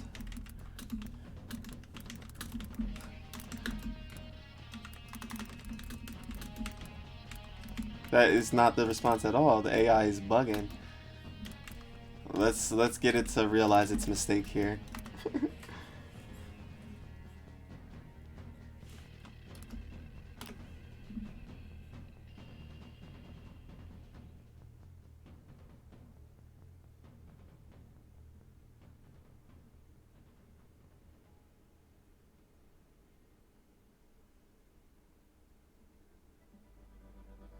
Okay. All right. Let's try from here. Let's try to redo this scene with the law. Right? And let's make it known that Dutch escapes.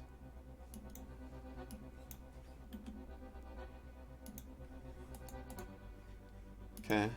It gets quiet except for the commotion outside, and suddenly law enforcement enters the scene, firing at all three of them. In the heat of the moment, Dutch shoots Big Mo in the arm, causing him to drop one of his revolvers. Jesse, still a bit shaken from Mo's anger, returns fire at the law.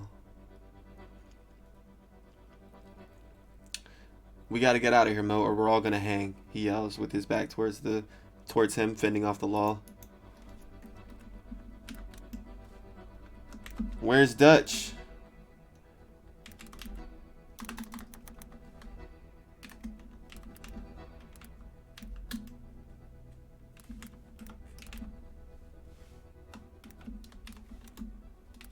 Mo yells.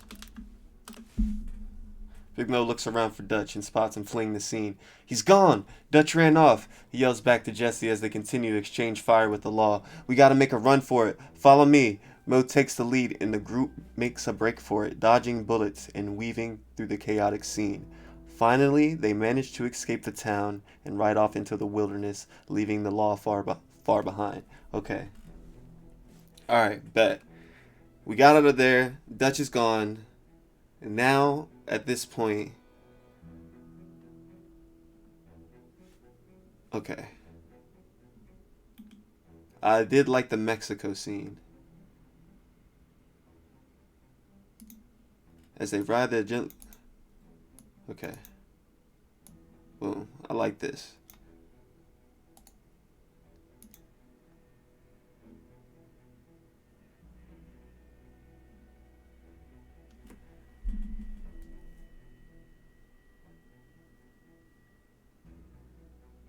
Okay.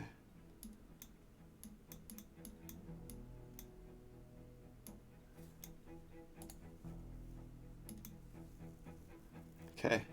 Yeah, this is gonna work. Back on track. He said this is healthy for the brain.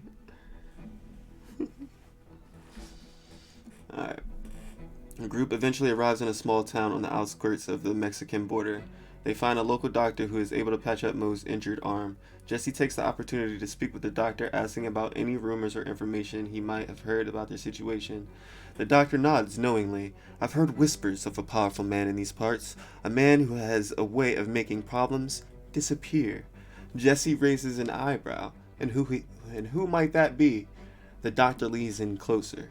"His name is Carlos Rodriguez. He's a wealthy businessman, but he's also known to have some connections in high places.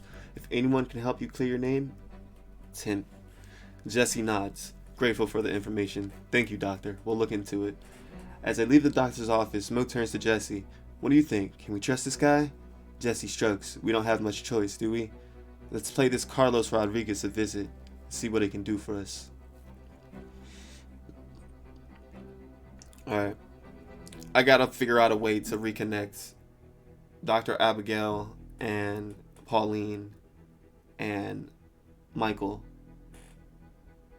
back into the group.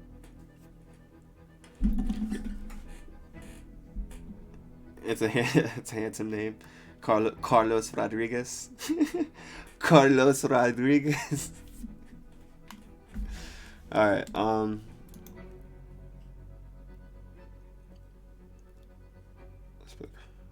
do for us.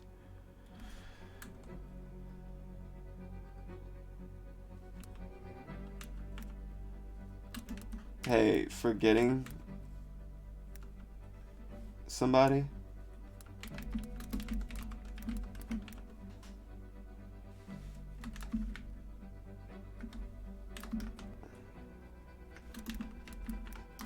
Says a familiar voice.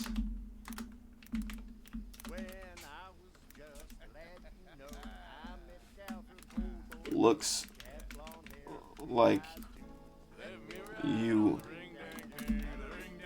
bled a trail straight to you, cowboy.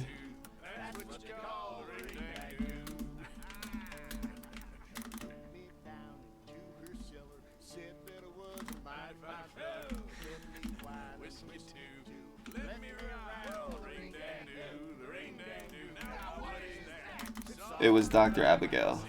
Hold on. They drawing with this song. I like that song though, but not right now.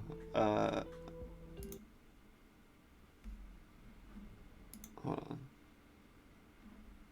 Okay, alright. It was Dr. Abigail.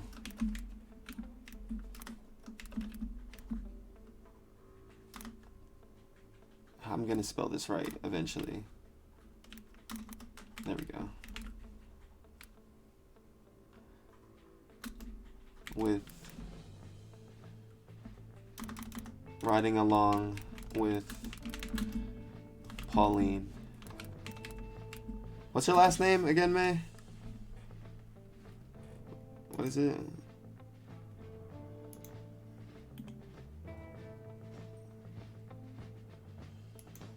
O'Malley. That's what it is.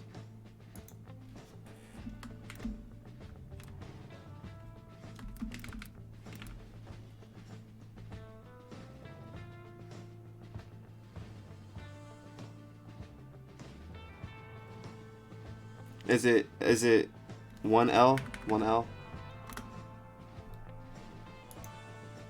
Or two L's? It's two L's in the Discord, so I wasn't sure. Does it matter? Double L? Okay, double L.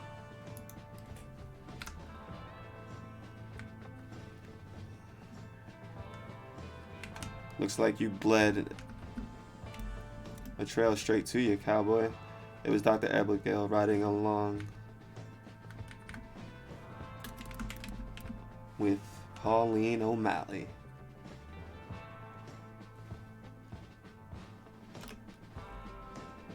Jesse, Mo, and Dr. Abigail exchanged surprised glances. "What are you doing here, Abigail?" Jesse asked. Dr. Abigail smiles. "I couldn't just let you boys ride off without me. Plus, I figured you might need a doctor along the way." Mo chuckles. "Looks like you were right." Pauline pipes up. "And I couldn't let my favorite cowpoke leave without saying goodbye."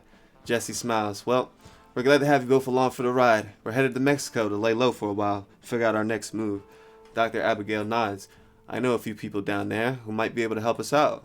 Mo looks skeptical. "Mexico? That's a long way to go just to avoid getting caught." Jesse puts a hand on Mo's shoulder. "We don't have a lot of options right now, Mo. It's either Mexico or keep running until we get caught. And I don't know about you, but I'm tired of running." Mo nods. "Alright, let's do it. First, we need to get this arm looked at." Dr. Abigail nods. "I'll take care of it. Let's get moving." Hey, alright. We're moving along. Alright, take it easy, DDJ. Thanks for stopping by, bro.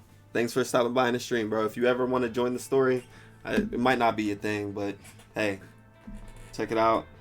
Join the Discord. Make your character. And anytime and it don't have to be just Red Dead. We can do anything, bro. I'll be doing a lot more of these story things. I love this shit. Alright. Let's get moving.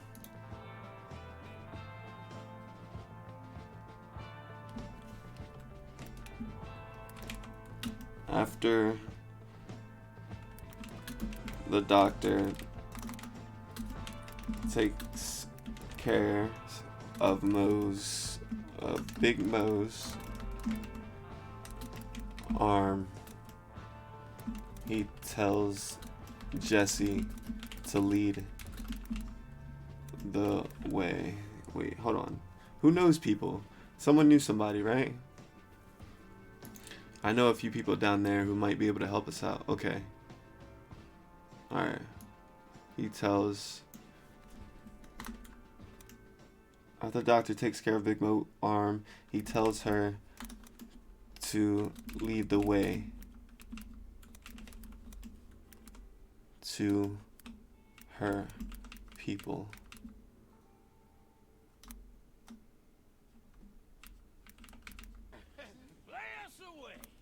To lead us, to lead the way. Tells her to lead the way. I'm gonna just leave it at that. After the doctor takes care of Big Mo's arm, he tells her to lead the way. Boom.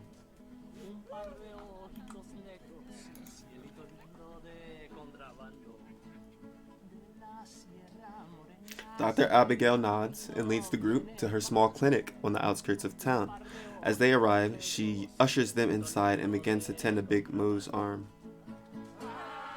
After patching him up, she turns to Jesse and the others. What happened out there? She asks with concern. Jesse hesitates for a moment, then decides to trust her. We had a run-in with Dutch Vanderland and his gang. Things got messy and we barely made it out alive. Dr. Abigail's expression darkens. Hold on.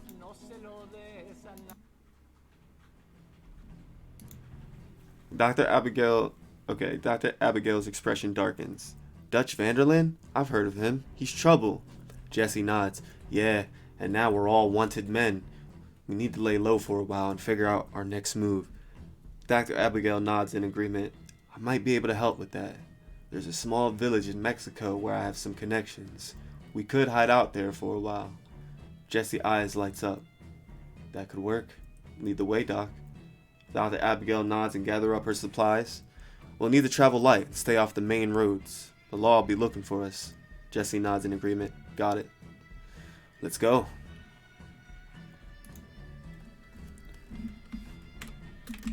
I need rest, says Mo.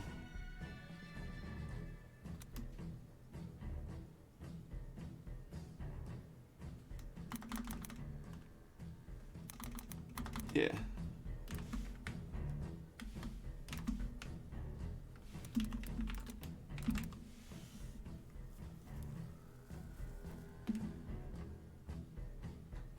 Your name is spelled wrong? Oh, damn it. Oh, yeah, they did spell... Okay, I got it. I see that.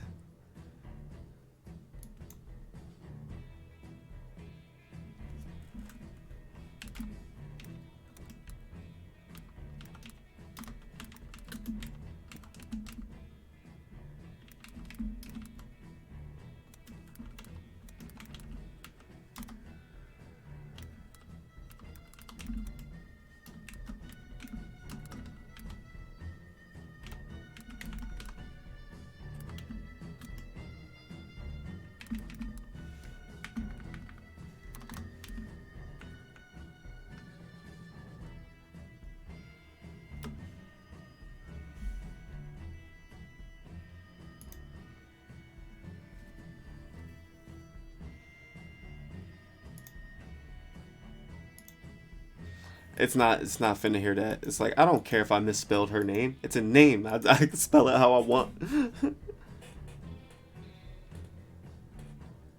It sounds like I don't know you. Does it? What do you mean? Oh, yeah, from the way you asked about Dutch Vanderland. You're right, yeah.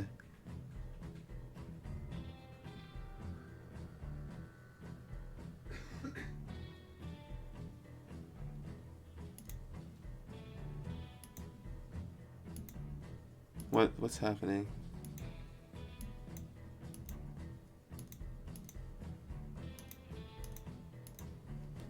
I can't continue.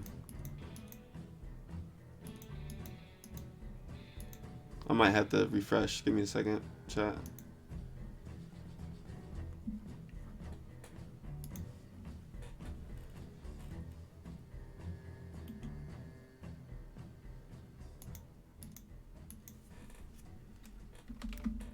Is that the correct name for...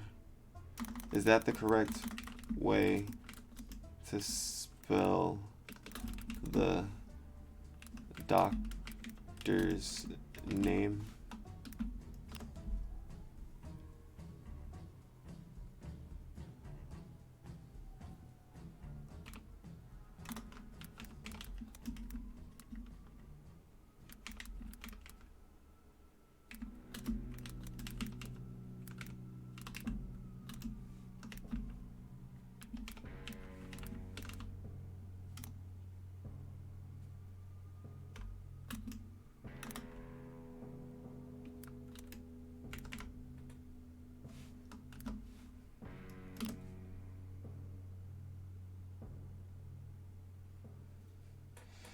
Okay, just so it has it right.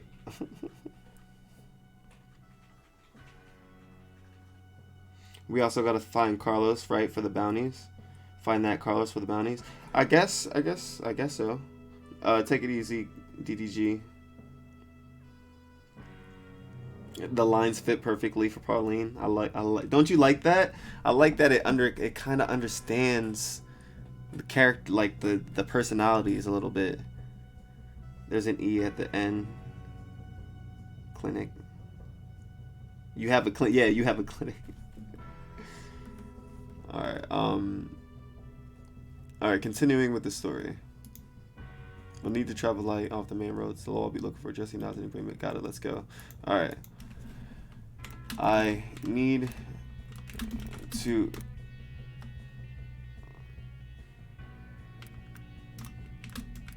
let's continue with the story. No, maybe I don't even need to do that.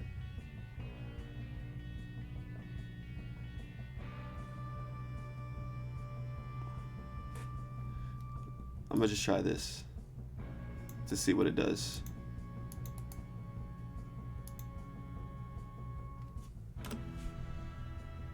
Okay.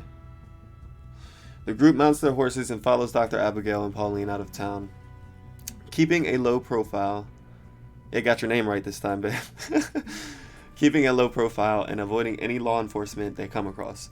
They ride for several days, camping out under the stars and making their way south towards the Mexican border. Along the way, they encounter a few bandits and have to fend them off, but they manage to make it through relatively unscathed. As they approach the border, Jesse can't help but feel a sense of unease. He's heard stories about the lawlessness of Mexico and the dangers that lurk there. But he knows they have no choice but to press on. They need to find their contact and figure out their next moves if they want any hope of clearing their names and staying alive. Alright. Anybody got anything to say at this point?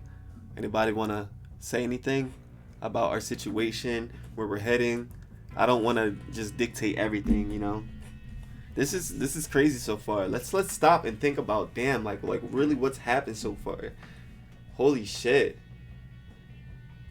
Like, just the way it's like the story started and everything, like our prologue, meeting Jesse, seeing Dutch getting shot. I got shot in the fucking arm. It's been a wild ride so far.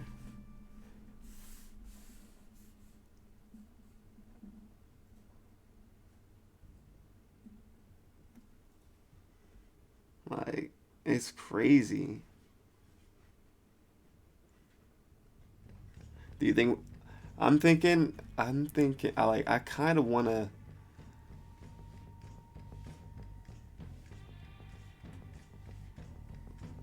do a rest? What do you mean?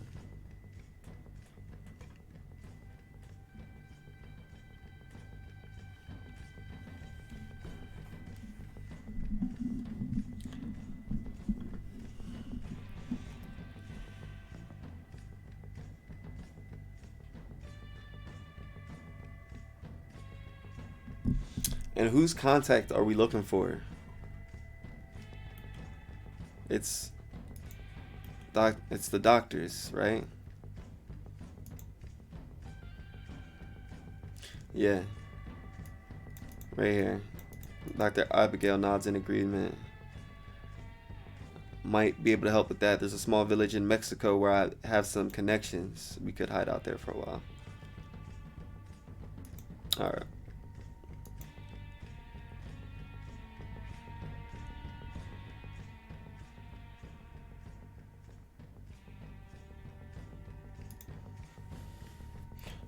We should head towards the town we need to go to. Okay, let's just keep going, right? The group presses on.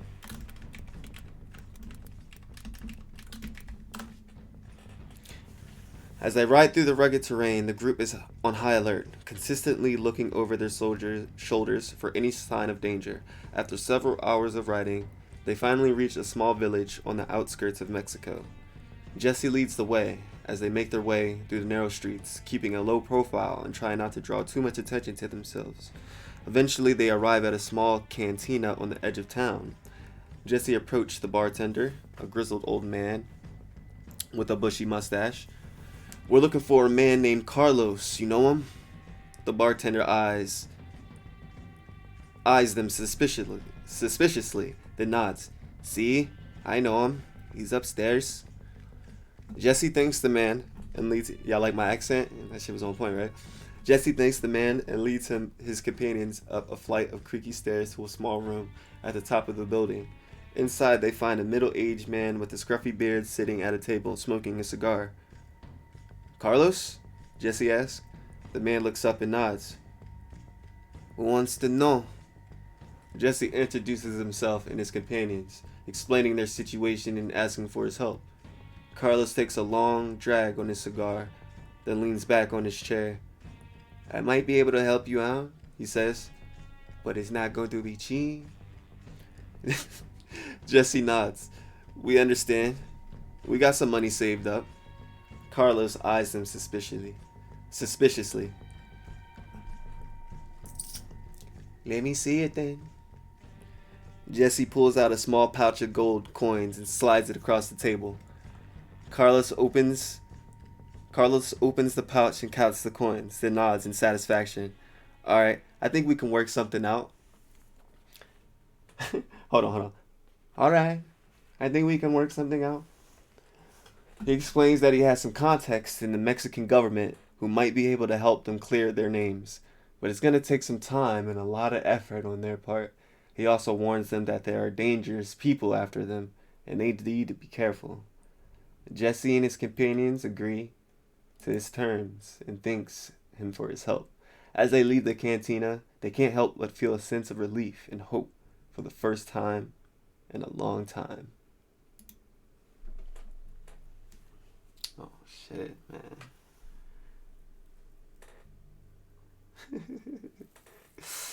Oh shit, this shit is getting real. Oh my gosh. I have to stop and process like what's going on. For real.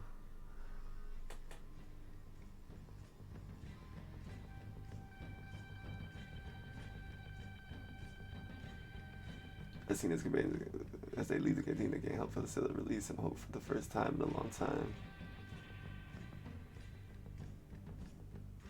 Okay.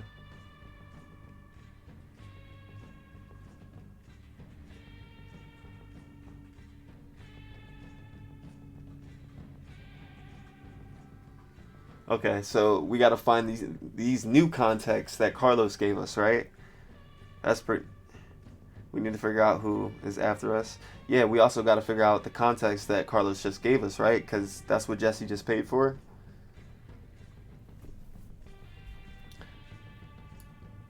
He explains that he has some contacts in the Mexican government who might be able to help them clear their names, but it's gonna take some time and a lot of effort on their part.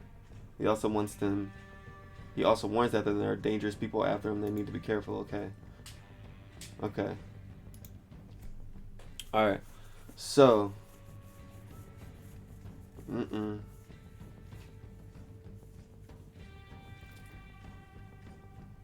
Dangerous. Oh, you're talking about the dangerous people that's after us?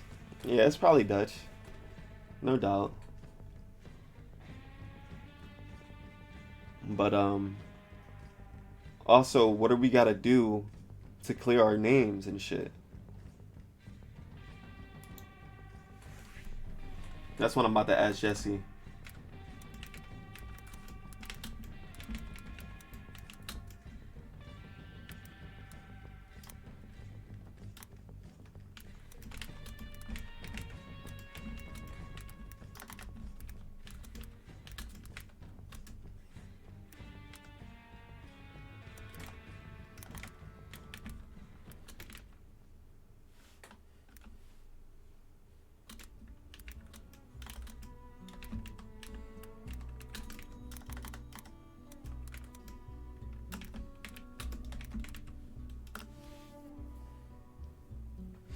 Okay, so what do you think he wants us to do for right now?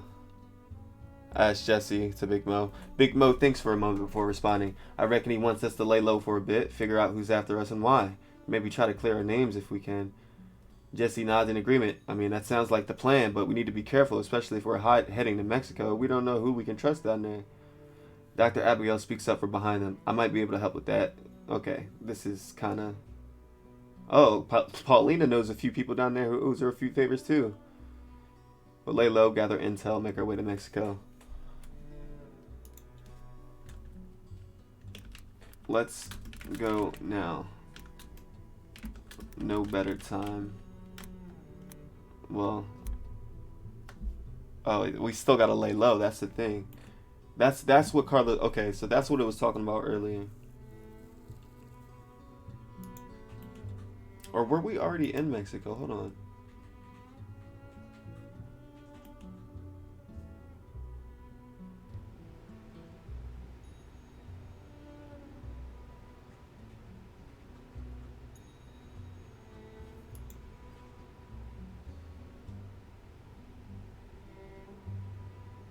Oh, okay, no. On the outskirts of Mexico. Got you. Bet. Bet. Alright, cool.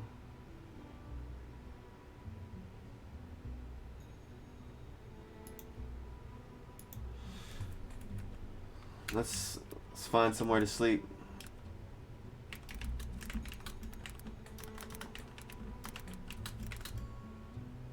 Oh yeah, let's gather some. That's a good idea. Let's gather some supplies, says Paulina.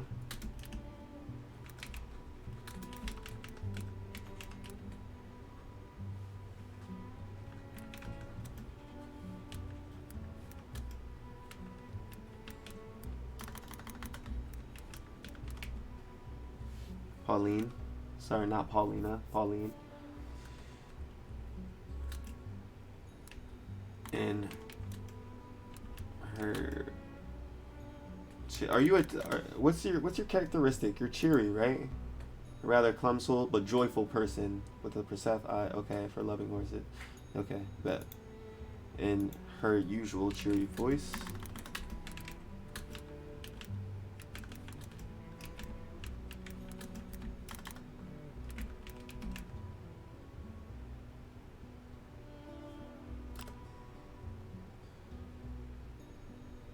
Jesse nods in agreement. Good idea, Pauline. We'll need all the supplies we can get if we're gonna make it to Mexico safely. Mo grunts in agreement. Alright, let's head to the general store and stock up. As they make their way to the store, Jesse keeps his eyes peeled for any sign of trouble. They've been on the run for a while now, and he knows that they can't afford to let their guard down. Once they reach the store, they split up to gather what they need. Jesse grabs some ammunition for his revolver and rifle, as well as some food and water. Mo picks up some extra bandages and a new knife, while Pauline loads up on supplies for their horses. As they head back to their horses, Jesse can't shake the feeling that they're being watched. He scans the street, but doesn't see anything out of the ordinary. Still, he can't shake the feeling that something's off. Let's get out of here, he says to his companions. I don't like the feel of this place.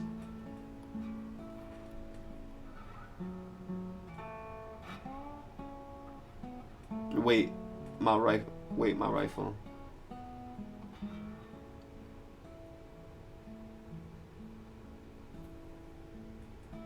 What's wrong with your rifle? What about your rifle, Jesse? If we go into town, won't the law get us? I don't know. I'm not sure. It depends on if they know us on this village or not. I don't know how this shit works in the West. You know how like Arthur just been going into town, like he like murdered a bunch of people in the next village over. I don't know how that shit works. Maybe the news hasn't got here yet. Wait, oh, you didn't know you had a rifle? Is that what you're saying?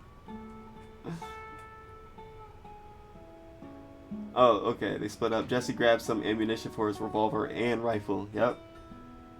Well, you do according to Chat GPT. You got a rifle. You must have looted it. It's in your inventory. It was in your inventory, bro. There's obviously a rifle in your inventory right now.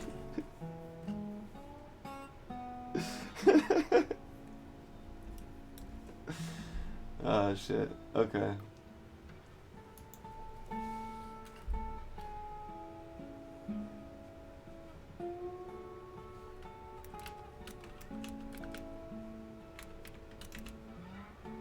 You telling me? says Big Mo.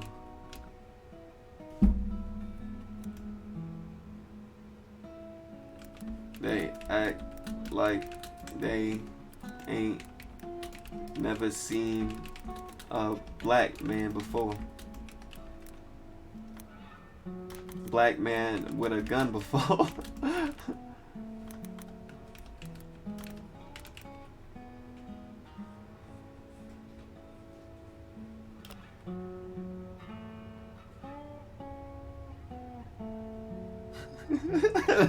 I wanted to see where it was gonna go. Where it was gonna go. Okay. Alright. Jesse nods in agreement. Yeah, unfortunately that's just the way it is in some parts of the country. But we can't let that stop us from doing what we need to do. Pauline speaks up. We need to stick together and watch each other's back, and maybe we should try to blend in a little more, you know? Lay low, not draw attention to ourselves. Mo grunts in agreement. She's right. And we should also try to avoid any big cities or towns. I love how it's saying I'm grunting in agreement, because it makes me think of the character I made in Red Dead Online, where just this big black bald dude. You know, she's right. We should also try to avoid any big cities or towns where we might get recognized. It's so cool. It knows, man. Jesse nods. Agreed. We'll stick to the smaller towns and back roads and try to gather information about who's after us and why. With a plan in place, the group sets out to gather supplies and continue their journey south towards Mexico. Okay. All right.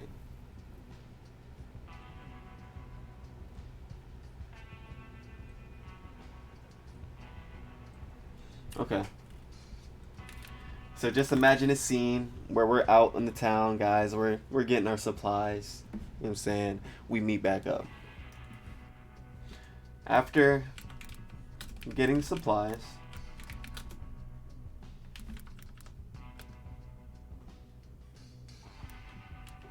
the gang meets back up to set off to Mexico.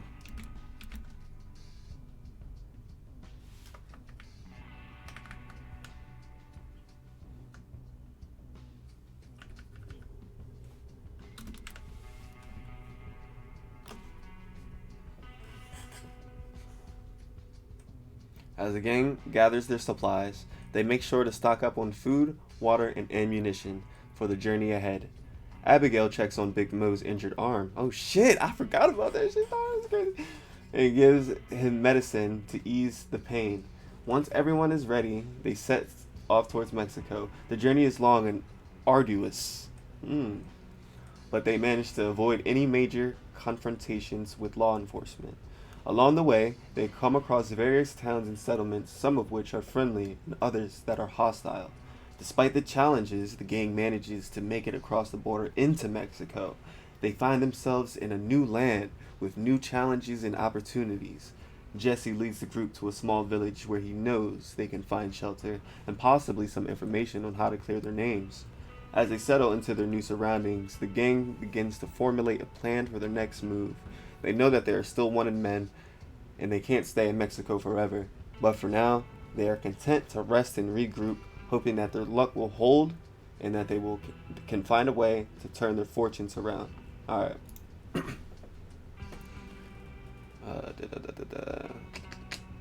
Along the way, they come up.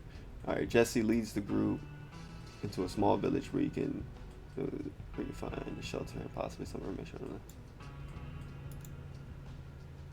Alright, what's the name of this place?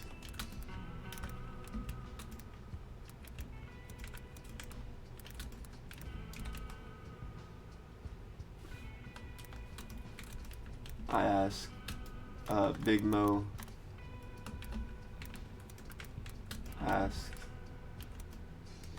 Jesse.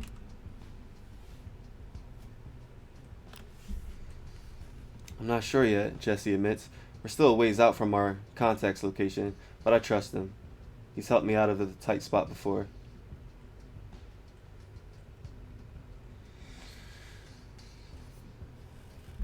Alright. Anybody got anything else to say? Anything to add? By the way, did you want to play Sea of Thieves? When did we can play? What's today? Thursday? Yes, we can play tomorrow. I got work tonight at 10 p.m. Right now it's 12 p.m. for me. I got work tonight at 10 p.m.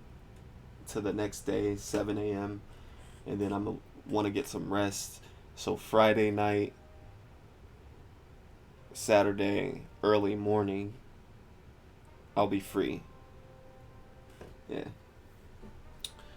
Alright. So I'm not sure yet, Jesse admits. We're still a ways out from our contact location, but I trust him. He's helped me out out of a tight spot before. Alright. Yeah. Feel free to, put some input, chat. Put some input, chat. Let's get active. Formulate the scene in your heads and everything.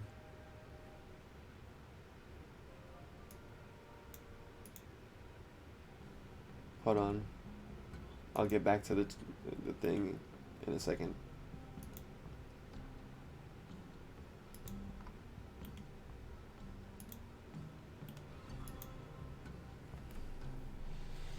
I think find water for the horses if there's none at that place. Oh, okay. Yeah, we can do that.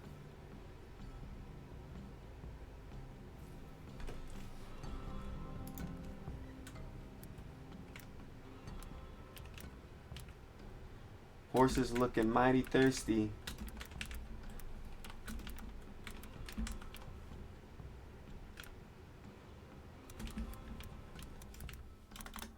Says Pauline, patting her. What's your horse again?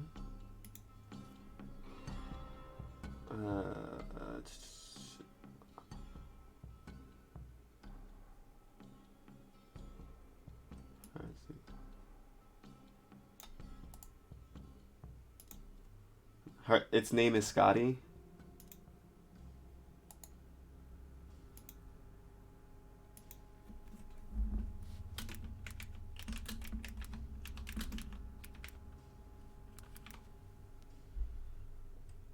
His name is his name is Scotty, hiding in the town, out running to another village or town, just trying to not get seen. Hiding in town. Okay. That sounds good. While we try to find water, we see some government we're running away from. Okay. Yeah, I feel you. Let's not have conflict, y'all. Is your horse's name Scotty, May? Is that what I'm to understand here? With a braided tail. With his... What color is it? Did you post pictures or something of it?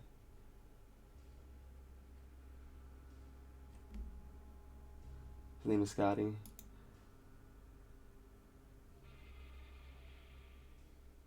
I'm just gonna say braided tail. Horse named Scotty.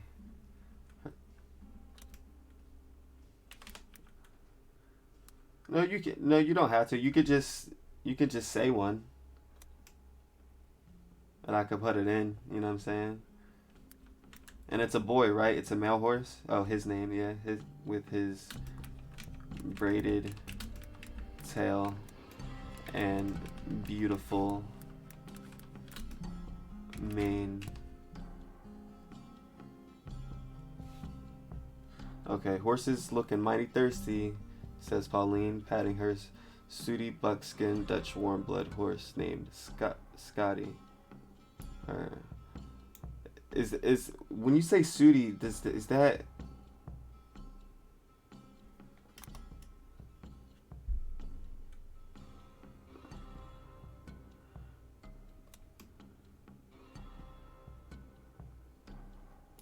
I don't know if it's... I don't know if I should just put this.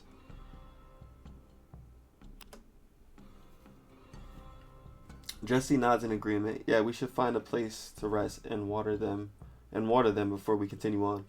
Mo looks around. There's a watering hole up ahead, not too far from here. Should be a good spot to take a break. They make their way to the watering hole and give their horses a chance to drink and rest. Jesse takes the opportunity to look around and get a sense of their surroundings. Looks like we're still a ways off from Mexico, he observes. We'll need to keep a low profile until we get there. Mo nods, agreeing. We need to figure out who's after us. Pauline chimes in. Maybe we should split up and gather information separately. It might be easier to fly under the radar that way. Jesse considers this. It's not a bad idea. We can meet up again in a few days and share what we found. Mo nods in agreement. Sounds like a plan. Let's do it. It does sound like a good plan. I ain't even gonna cap. Cause rolling in a big ass group. How many of us? It's me, Jesse, Pauline, and Abigail. We forgot about Michael. We left Michael back at that one village. Shit. It's all good. We'll figure it out. We'll get him back in the story somehow. Alright. So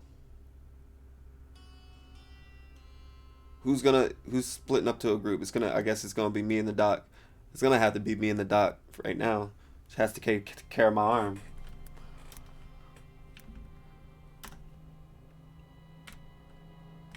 I'm riding with you, Mo.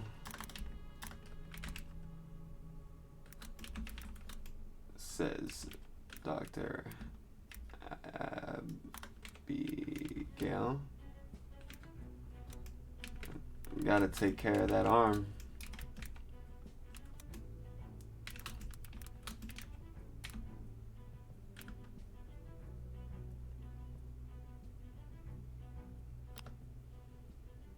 Mo nods and helps Abigail onto his horse. Don't worry, Doc. I'll make sure we take it easy on the ride. Jesse and Pauline take the lead, with Mo and Abigail following close behind. The group sets off at a steady pace, making their way through the hot, dusty landscape. They ride in silence, each lost in their own thoughts and concerns. As they ride, the sun begins to set, casting a warm, golden glow over the desert. The sky is painted with shades of orange, pink, and purple, and the air is filled with the sounds of crickets and other nocturnal creatures. Jesse breaks the silence. We're getting close, he says, pointing ahead to a small town in the distance. Good, says Pauline. I could use a drink and a bed to sleep in. Mo nods in agreement and a chance to rest this arm. Abigail chimes in, and I could use some medical supplies. As they approach the town, they can see it's a small, dusty settlement with a few wooden buildings clustered together around a central square. The streets are deserted, and the buildings look run down and neglected. Jesse leads the way into town, his hand resting on the handle of his gun. The group rides cautiously, alert for any signs of trouble.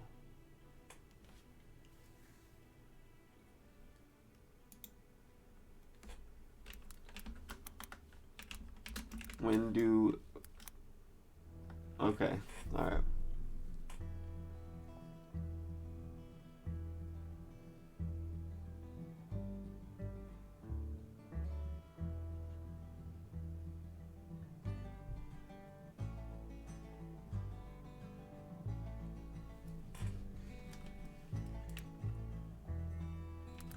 What does the group see?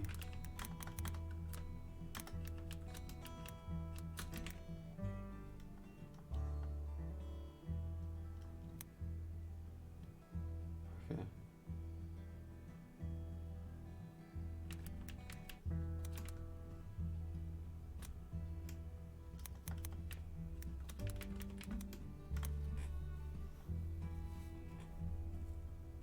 What now, chat? I'm a little lost. What do we do? So rest and then split up? Yeah, I'm thinking that. Okay. Okay.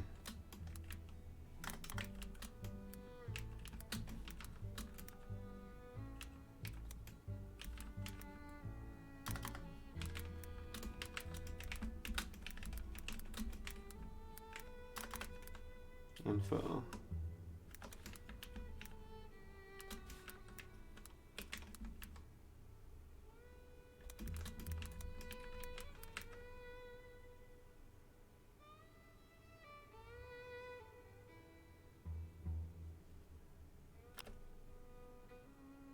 Jesse nods in agreement. Yeah, that sounds like a good plan. We can cover more ground that way. Mo grunts in agreement. I'll take the south side of town. You two can take the north. Dr. Abigail nods. I'll check in with the local doctor, see if he's heard anything. Pauline smiles, and I'll see what the locals know. Maybe we can find a lead. Jesse looks at his companions. All right, then. Let's get to work. All right. Now we're cooking. All right. Shit.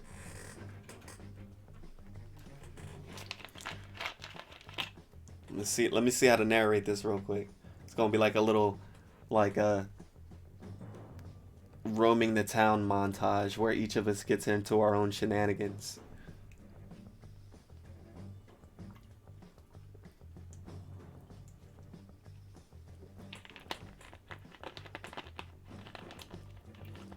I think that's what I'm gonna write exactly. The gang spends all day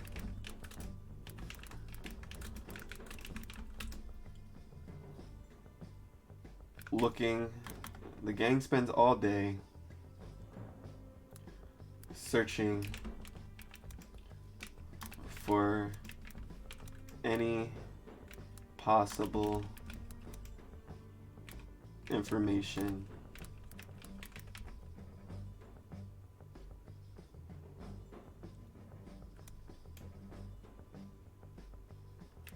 and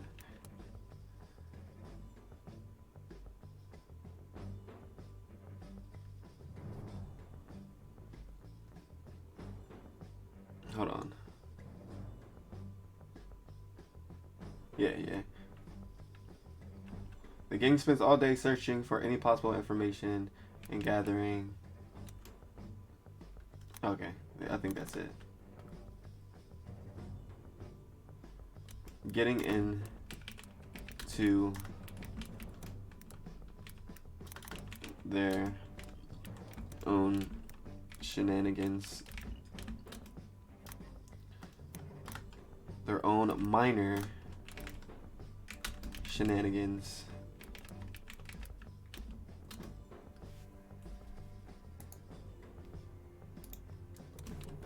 without causing trouble.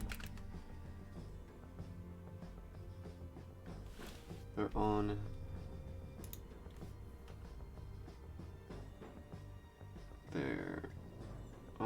minor, their own individual.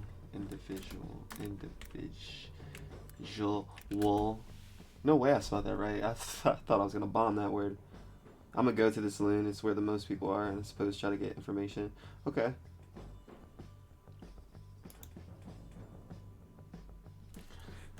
Okay. All right. May wants to go to. I'm gonna go eat now. Just keep Jesse badass and alive. All right. I got you. I'm gonna end up leaving here soon. I do gotta work tonight, so I don't want to spend too much time, but I do want to spend some time when I get home tonight, possibly. I don't know. And I'll be in the Discord too, like updating the story here and there. So if you guys always want to like keep the story going, we can do that in the Discord as well. So it'll be fun.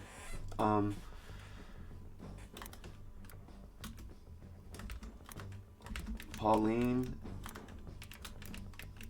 heads off to the saloon.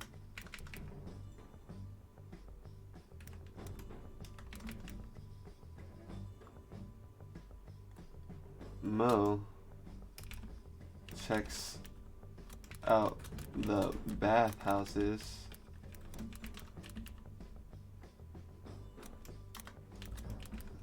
South of town.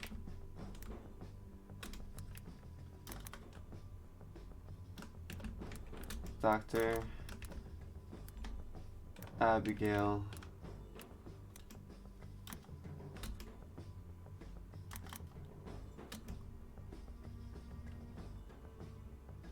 finds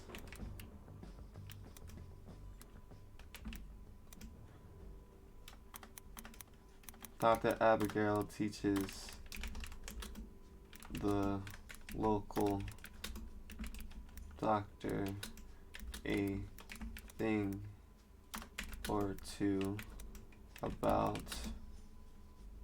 new medicine.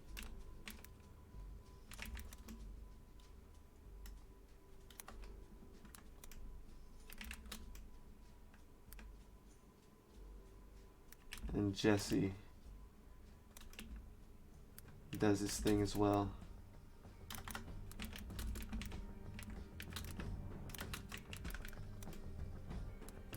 Keeping a low profile. All right. Had to really write that one out. I'm gonna go to, okay. Gotcha. As the day goes on, each member of the gang returns to their meeting spot with bits and pieces of information. Pauline overhears some talk about a group of bandits that has been causing trouble in the area. Mo hears rumors about a wealthy businessman who is offering a reward for the capture of some outlaws. Dr. Abigail learns about a local woman who may have connections to the law. Jesse, meanwhile, comes back with some troubling news. I've heard some talk about a posse that's been formed to hunt us down. They're headed this way, and they got some serious firepower. The group falls silent, each lost in their own thoughts. Finally, Mo speaks up. We can't just sit around and wait for them to find us. We need to make a plan. Dr. Abigail nods in agreement. Jesse's right. We need to be prepared. Pauline takes a deep breath. Well, what's the plan then? The group looks at each other, unsure of where to start. Well, holy shit, fuck. Oh, shit, chat. Oh, shit. What the fuck?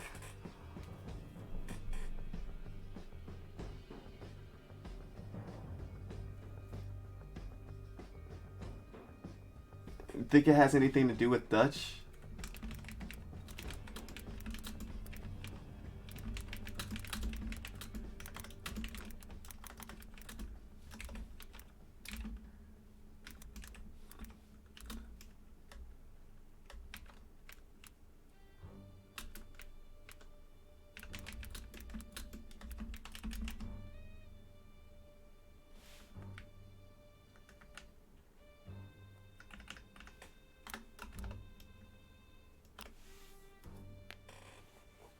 Jesse shrugs. It's hard to say for sure, but given how we left things back there, I wouldn't be surprised if someone put a bounty on our heads.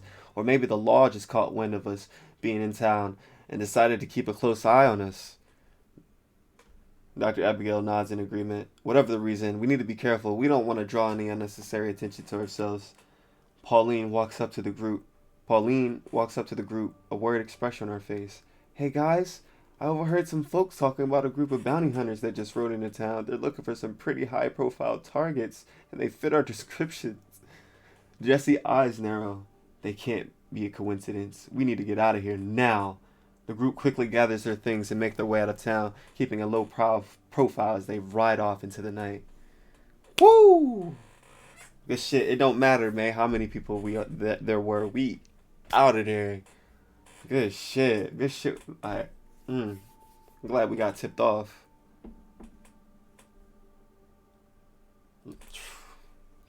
Shit, that was a no-go. Alright, bet.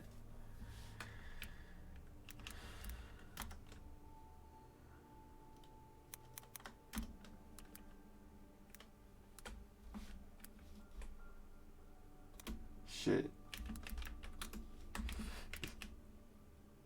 Spat, Mo.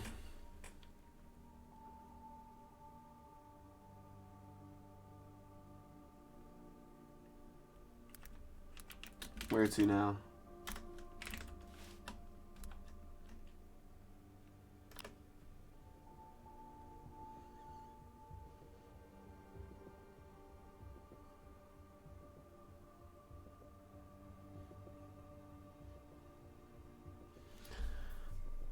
Jesse looks around thinking, we need to find out who's behind this, and we need to make sure they don't come after us again. Dr. Abigail nods, but we also need to be careful. We don't want to draw any more attention to ourselves than we already have. Pauline chimes in, maybe we should split up and gather information separately. That way we won't attract too much suspicion. Jesse nods in agreement. Good idea. Let's meet back here tomorrow morning and compare notes. And in the meantime, be careful out there. The group rides off, nods. The group nods and sets off in different directions, determined to get to the bottom of the situation. Okay. Okay. Let's leave it there for now, chat. Let's leave it there for now. When we return, we will start with Jesse says, let's meet back here tomorrow morning and compare notes. Okay? We will start with who is the first one to arrive back at the meeting spot the next morning. Who is the first person to arrive at the meeting spot tomorrow morning?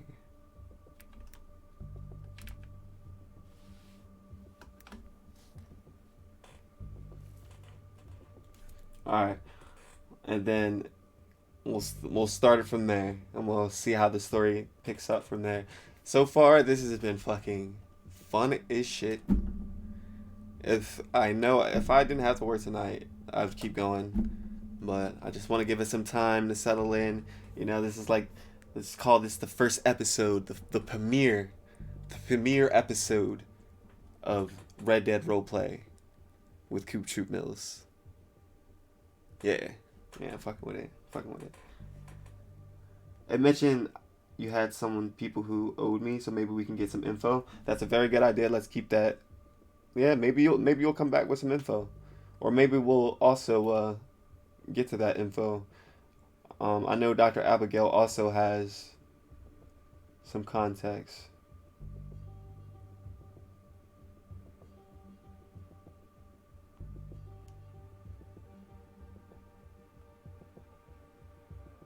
Yeah, but I remember that as well. I wish I could record this all so we could go back, all of us could go back and look at it. But you'll just have to remember the story, guys.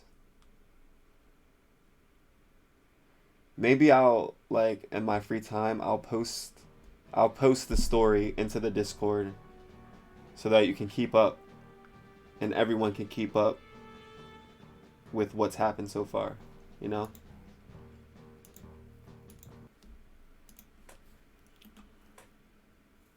So, yeah, but